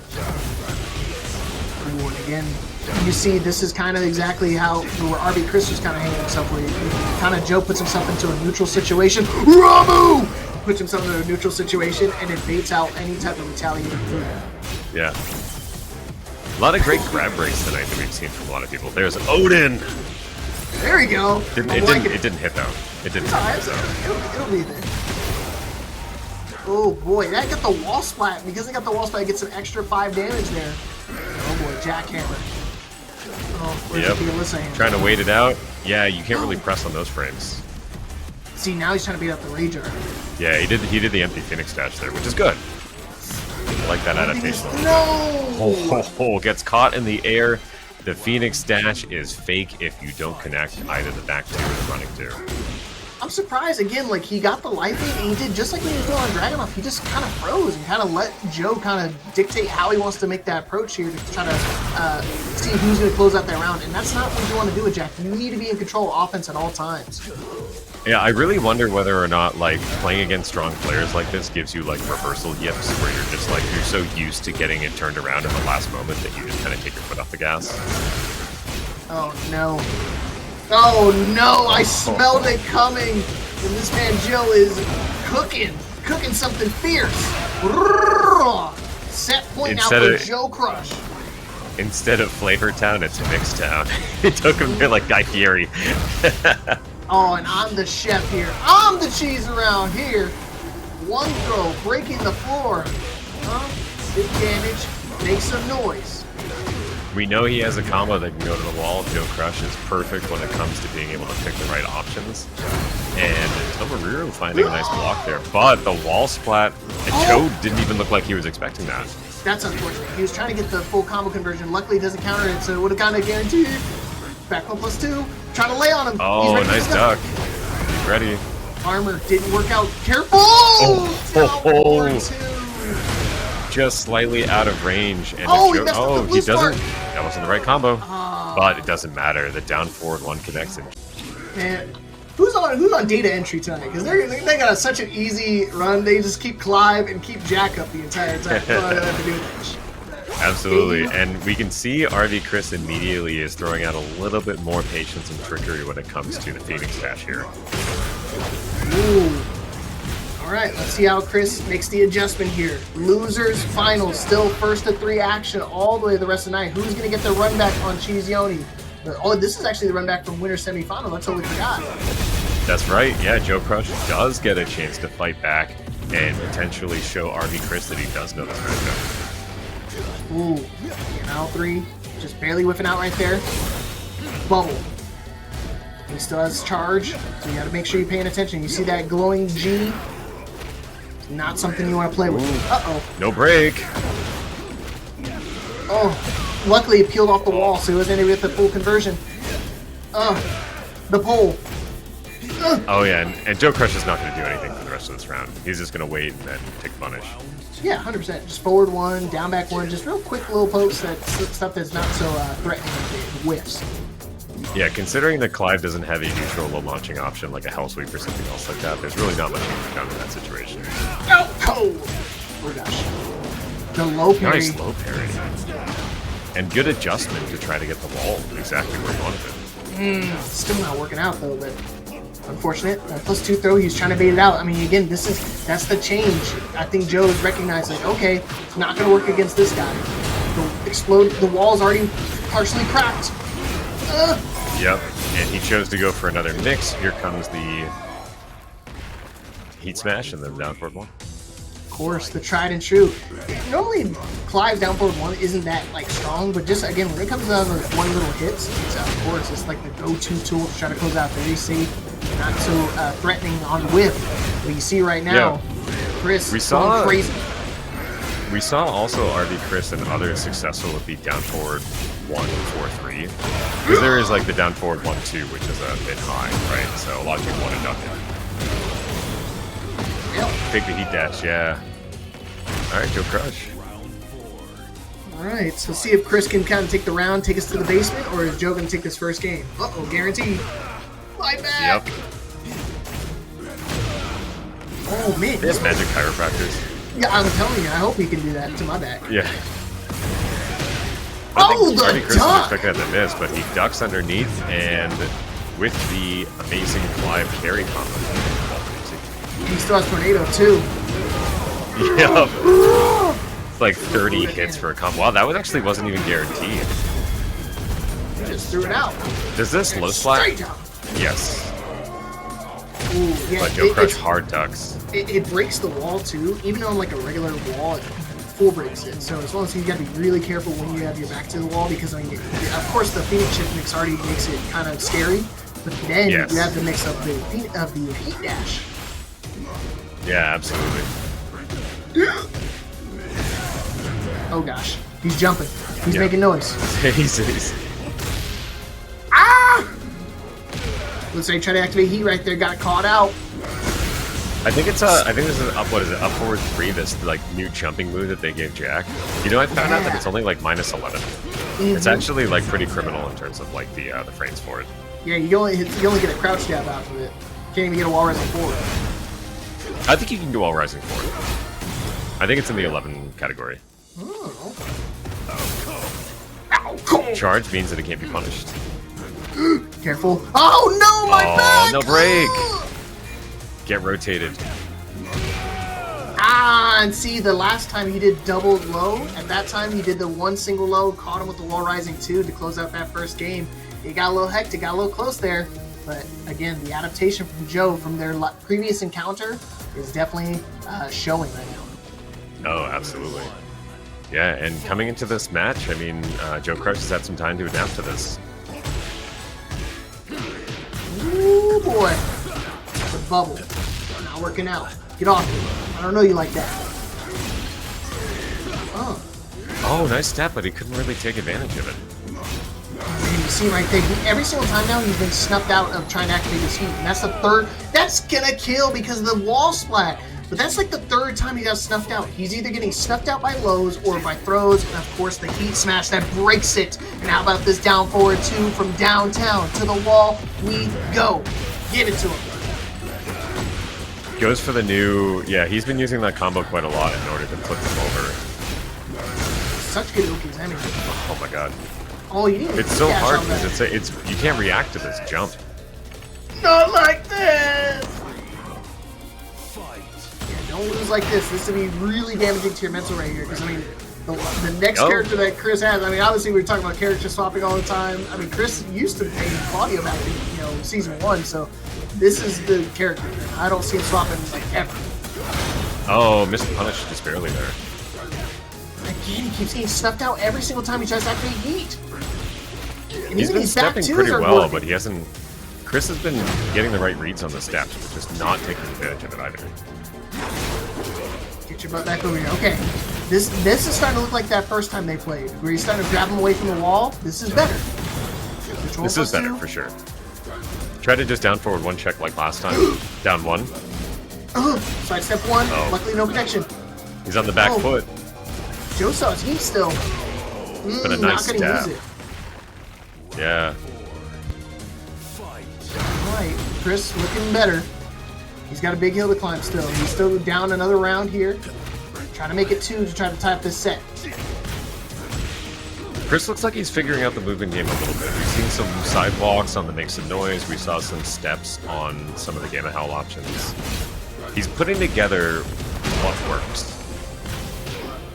And that's where he needs to. He's got to keep doing that. Not that. Don't do that. Oh, luckily he messed up. Joe dropped. All right. He did 4-3-2. That was kind of weird.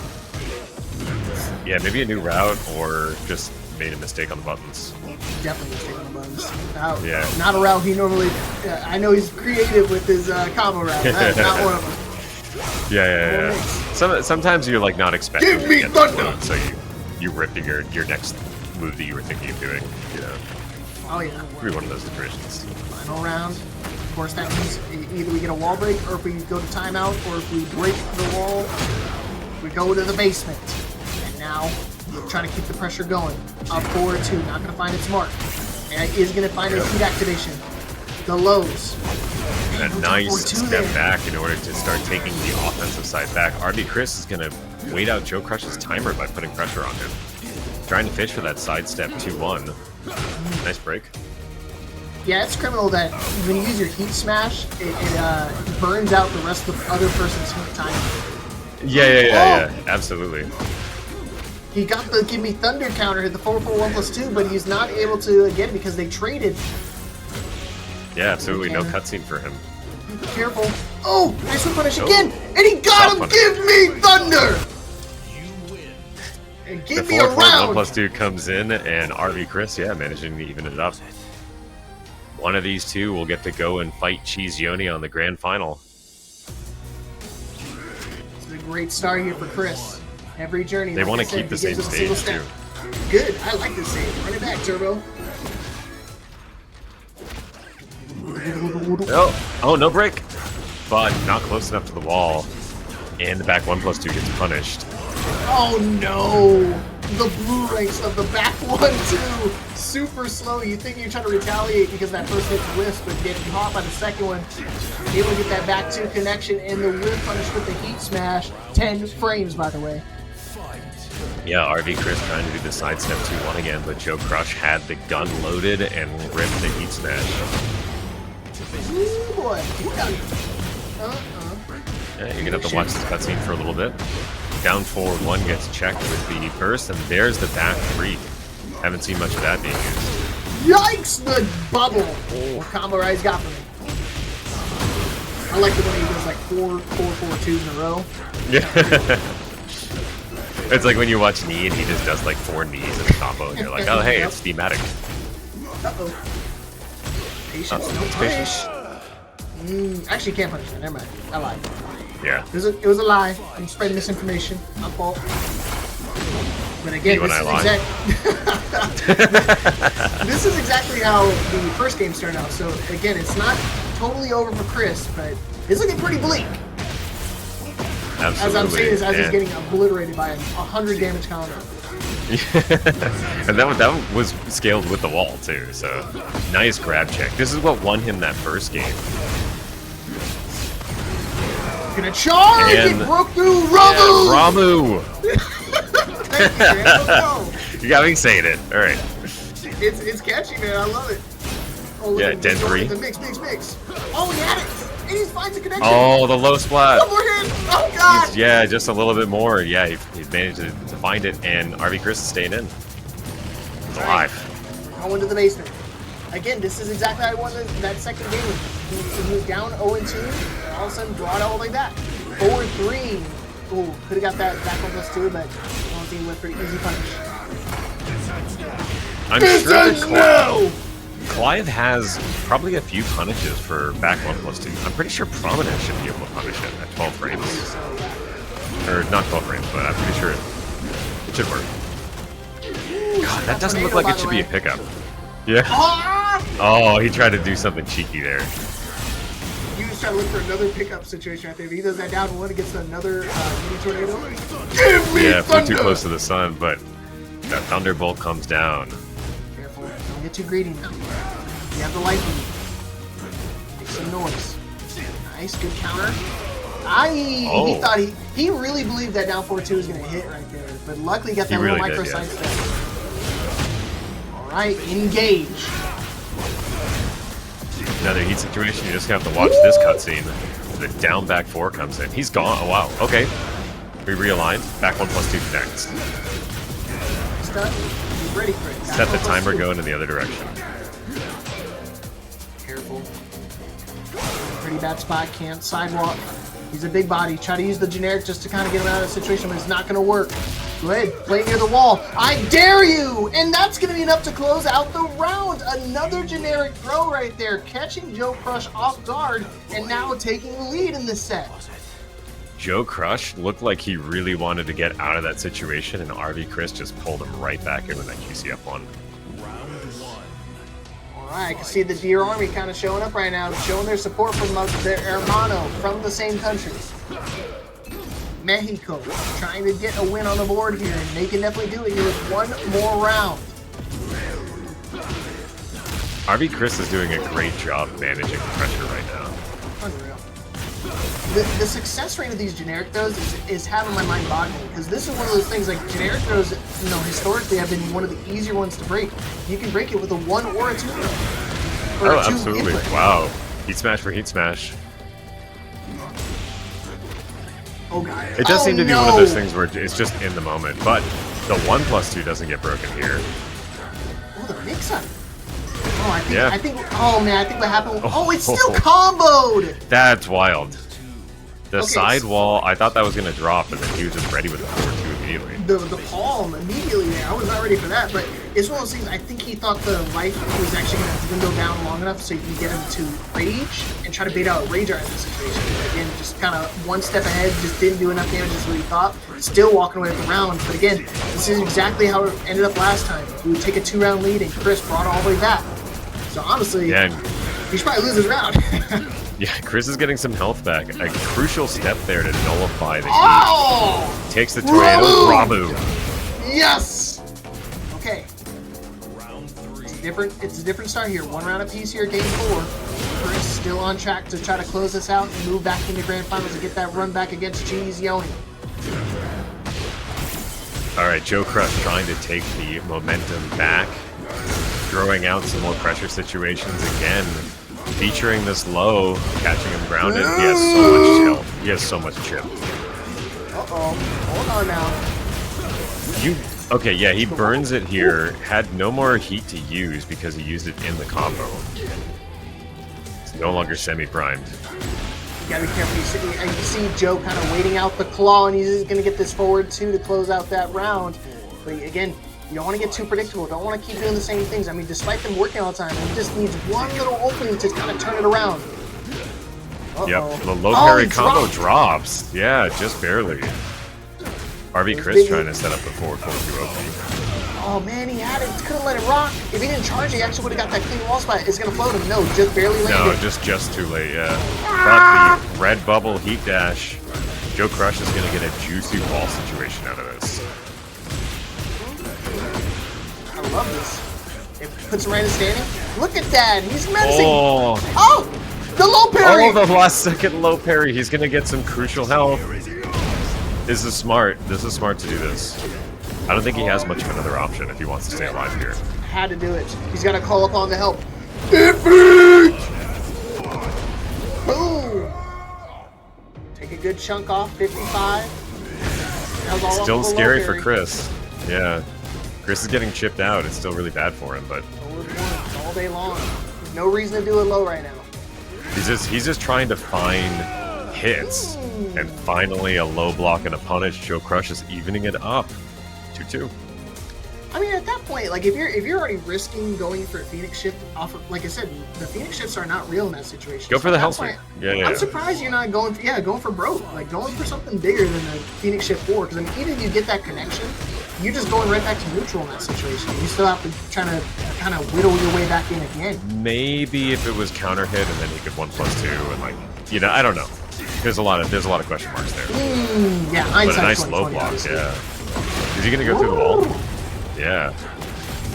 He's got a lot of health, or he's getting enough damage to take the wall with. That's what I was about to say, and I slipped up my words a little bit, was that he hadn't done enough damage yet, so he was gonna be able to take the wall. Yeah, when you see somebody as beautifully dressed as Joe, you kind of stagger your words a little bit, so I understand. Oh yeah. I'm honestly rizzed up right now. It's insane.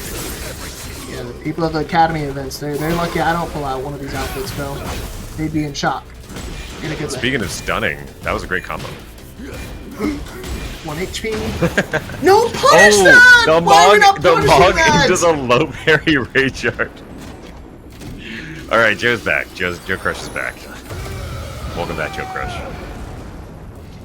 He's got very little health. Did we go for the baseball slide? Oh no. Oh, he tried to catch the slide! He just tried to catch the he just jabs there. Afterwards, yeah. Okay. Luckily that low didn't cost Cris that round, but I mean that move when he does 1-1 like that and doesn't get the hit, it's -12, so you gotta get a punish right there. Even just the regular 1-1 himself. Clive absolutely. To close that round out. Nice step! Sick toggle! Wall. There's the bra move. That's about all he can get out of it.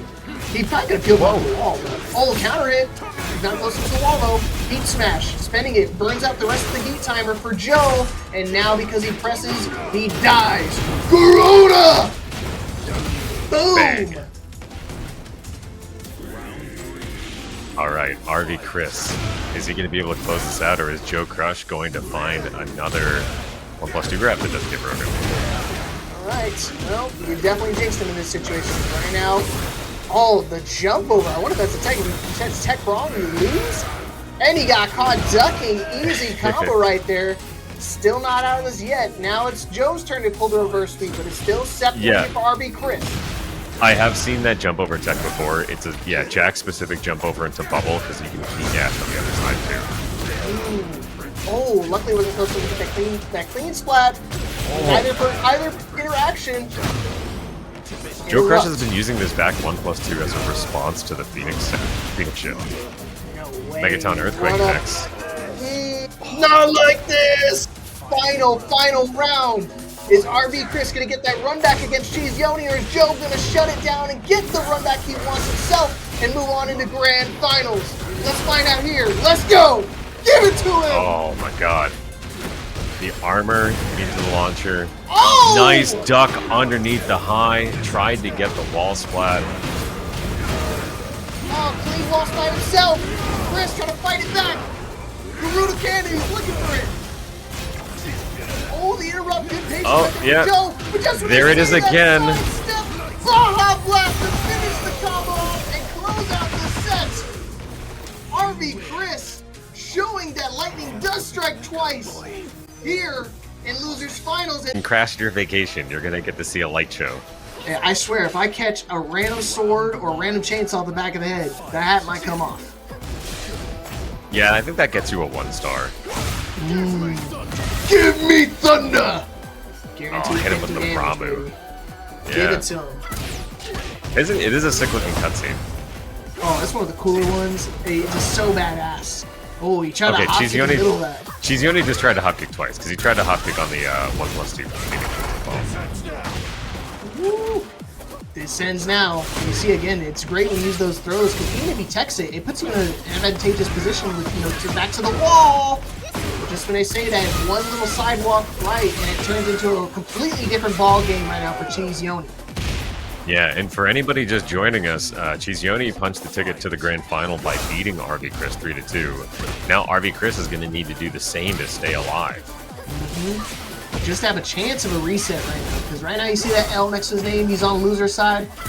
CheeseYoni has not lost a match this entire tournament, so he's looking to keep it going, maintain that win streak, and close it out as our tournament victor here tonight. But he's got his work cut out for him, because Cris is on a roll. He's already took down JoeCrush, and now he's trying to take down his bracket demon right now. Yeah, I think we saw last time that Cris was disrespecting a little bit of the chainsaw options, and he's playing much more patient this time around. I don't know. It looked like he kind of swung into it again. Just like that first set that they played on. Every single time winning the neutral, it feels like he's waiting for him to retaliate.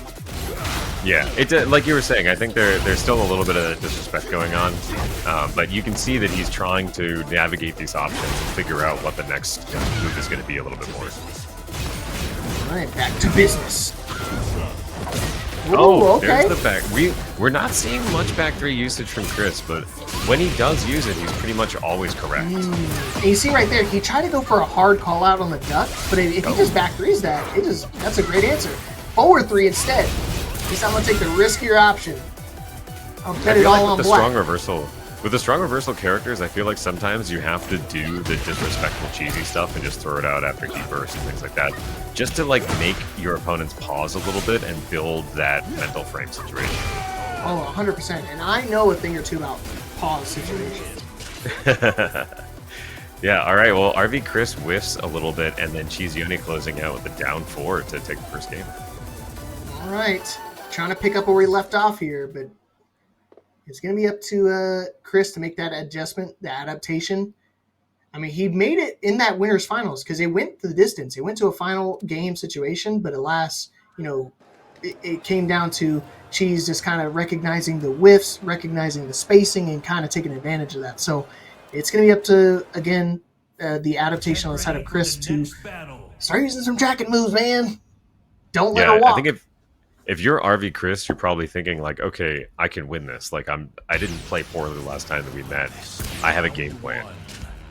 And just probably looking right now for some different stages to try to find an advantage out of one of them. Woo! Yeah, CheeseYoni's going to take that trade every day of the week. So counter a launcher, dropping the combo. Luckily, Cris is not going to be able to take advantage of the whiff. Just when I say that, how about another whiff? Yeah, and straight into a wall splat. This is a pretty good combo, and taking the corner, wisely choosing not to commit to a large option that could eventually make the situation reverse, but this might kill. It doesn't. Yes, sir. Okay. Is that like... I mean, hey, again, it wins those neutral situations, but he actually goes for something that has a little bit more range, because he's been doing a lot of that. Either, oh, nice retaliation. Yeah, he recognized the 1-1 was just out of range right there. Back on +2 is kind of what has been his go-to, as well as that down back forward. So let's hope he has some something else that can kind of reach it.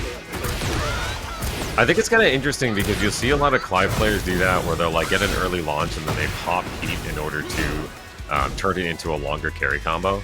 But on some of these small stages, you probably could have gotten to the wall anyway, and all that does is it really reduces your heat time by a lot. Oh, there's the back 3 in response to the immediate heat burst situation. At that time, he was a little early. Yeah, I was gonna say, I think that was the right call, just a little bit early. Ooh, he could have actually killed right there. CheeseYoni gave him an opening now, didn't commit to the string, but it does not matter because he can be swinging that hand left and right. CheeseYoni seems to have such a good sense of time, and especially the sense of time that like other people think he has. You know, I don't know how to say it better, but like CheeseYoni does this really good job of like making you think he's on a certain timing, and then uses that opportunity to counter hit you. Oh, 100%. He delayed it by maybe like half of a second, like half of a second, and it's just enough to get those launchers, just like we're seeing right here. Yeah, launchers, counter hits, movement.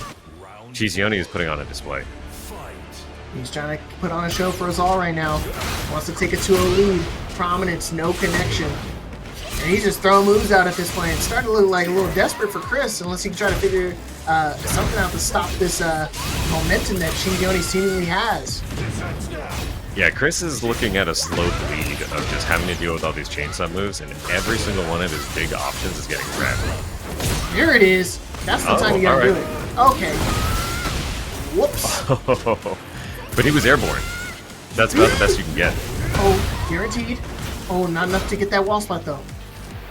The back 2. Oh, he had the down back 2-1. He didn't believe it that time either.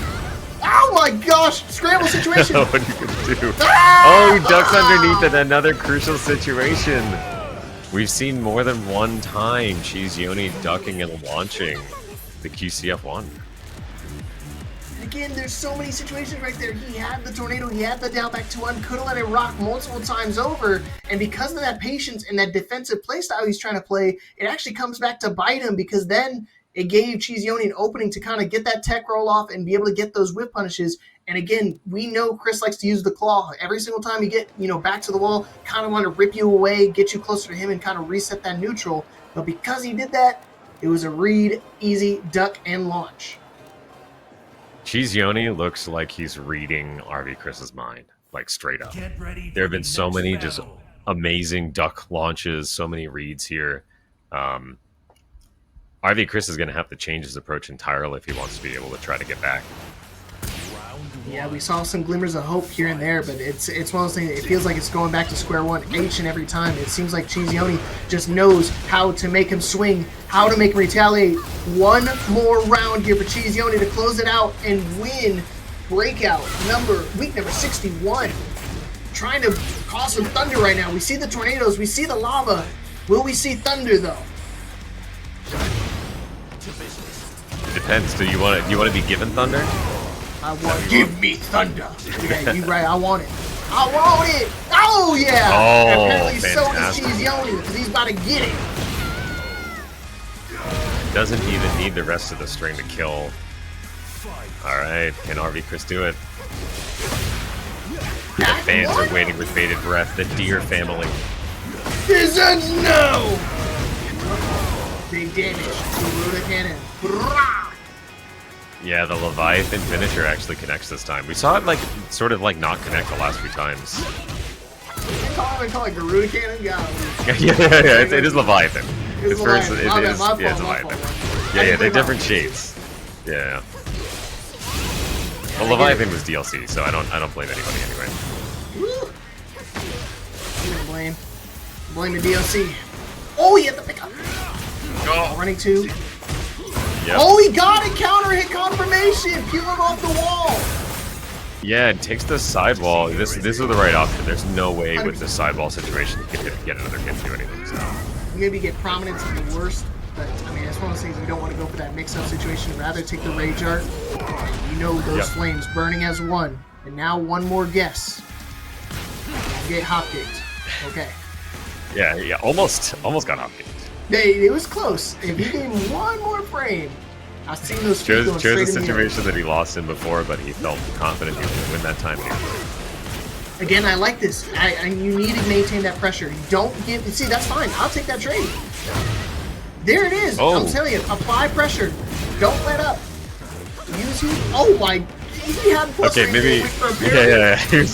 He was looking for a disrespect situation there on his own frame. Tried to back three. And again, yeah, you freaked out last time it happened too, but... Oh, back turn. I was going to throw up if I saw it again. Yeah. Move! Alright, we'll have to get you the bucket. Oh no. Might have to give me a Clean up bark on bag aisle right 3. now. Yes, sir. Yeah.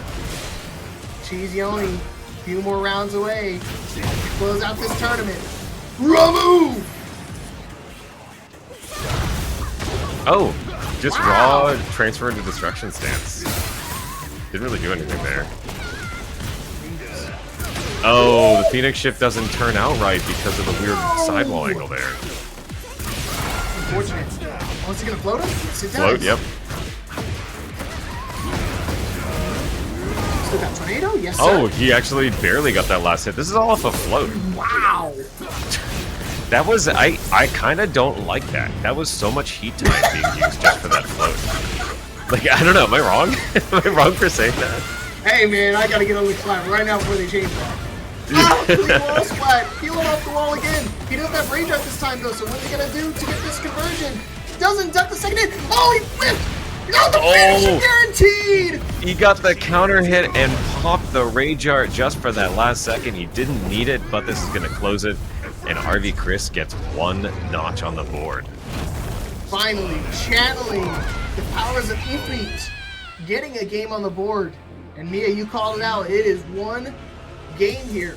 Every journey, I'll say this till my face turns blue, bro.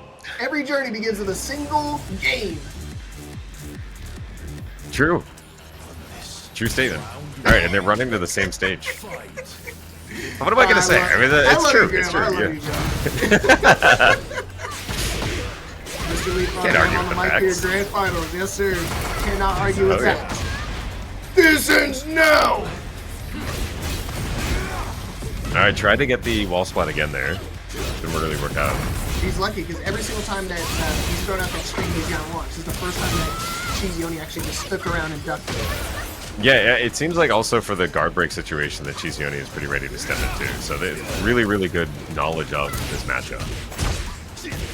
2, 2, 2, 2, 2, 2, 2, down Oh. 4-2. Should have just stuck with the 2s. Uh-oh. The terrible 2 strike again. Oh, no! Oh no, you could have launched that too. He just, I think CheeseYoni had a moment where he was like, why didn't I launch that? I could have launched that. Golly. Full charge. the and chip. he's trying to bait out the Rage Art right there. Yeah. And no duck Wow. again. Oh no! He had the lead. And he tried, again, he played too patient there. He did the down back 2s and was just baiting out like he was going to finish the 1 just to swing, make CheeseYoni swing, but he is not biting, man. He's not a fish. We saw Cris do a late last second slide to take a round, and CheeseYoni answered back in pretty simple fashion. Whoa. Whoa! There's a lot of things happening on my screen right now. There were a lot of people that seemed to be mashing after the QCF1 live. Yeah, so I think it might be a neutral situation. Yeah, 100%. I think that'd Yeah. be Clive might be like +1 or maybe +2 in those situations, but so again, unless he's doing Yeah. something like really quick, you can kind of retaliate back. Again, Yeah, we've seen most of the tournament Clives point. do flame bash. Ooh, nice, clean wall spot, and gonna peel him off the wall, dude. How many combos does he have to peel him off the wall? I feel like he's got one for every situation. Absolutely, and he's still got a lot of heat on the clock here too. About that heat. Not anymore. No longer a factor. Ay, ay, ay. Oh, big 14 frame Punisher. Ow! Oh, My head! the lucky launcher. No. Pop heat. Realign the combo. Oh no, is this gonna do it? CheeseYoni can close out the tournament right here, right now. Tornado's I still on don't the know if he table. has the damage. Oh, he does have the damage. Okay, CheeseYoni manages to take it 3-1 over RV Cris.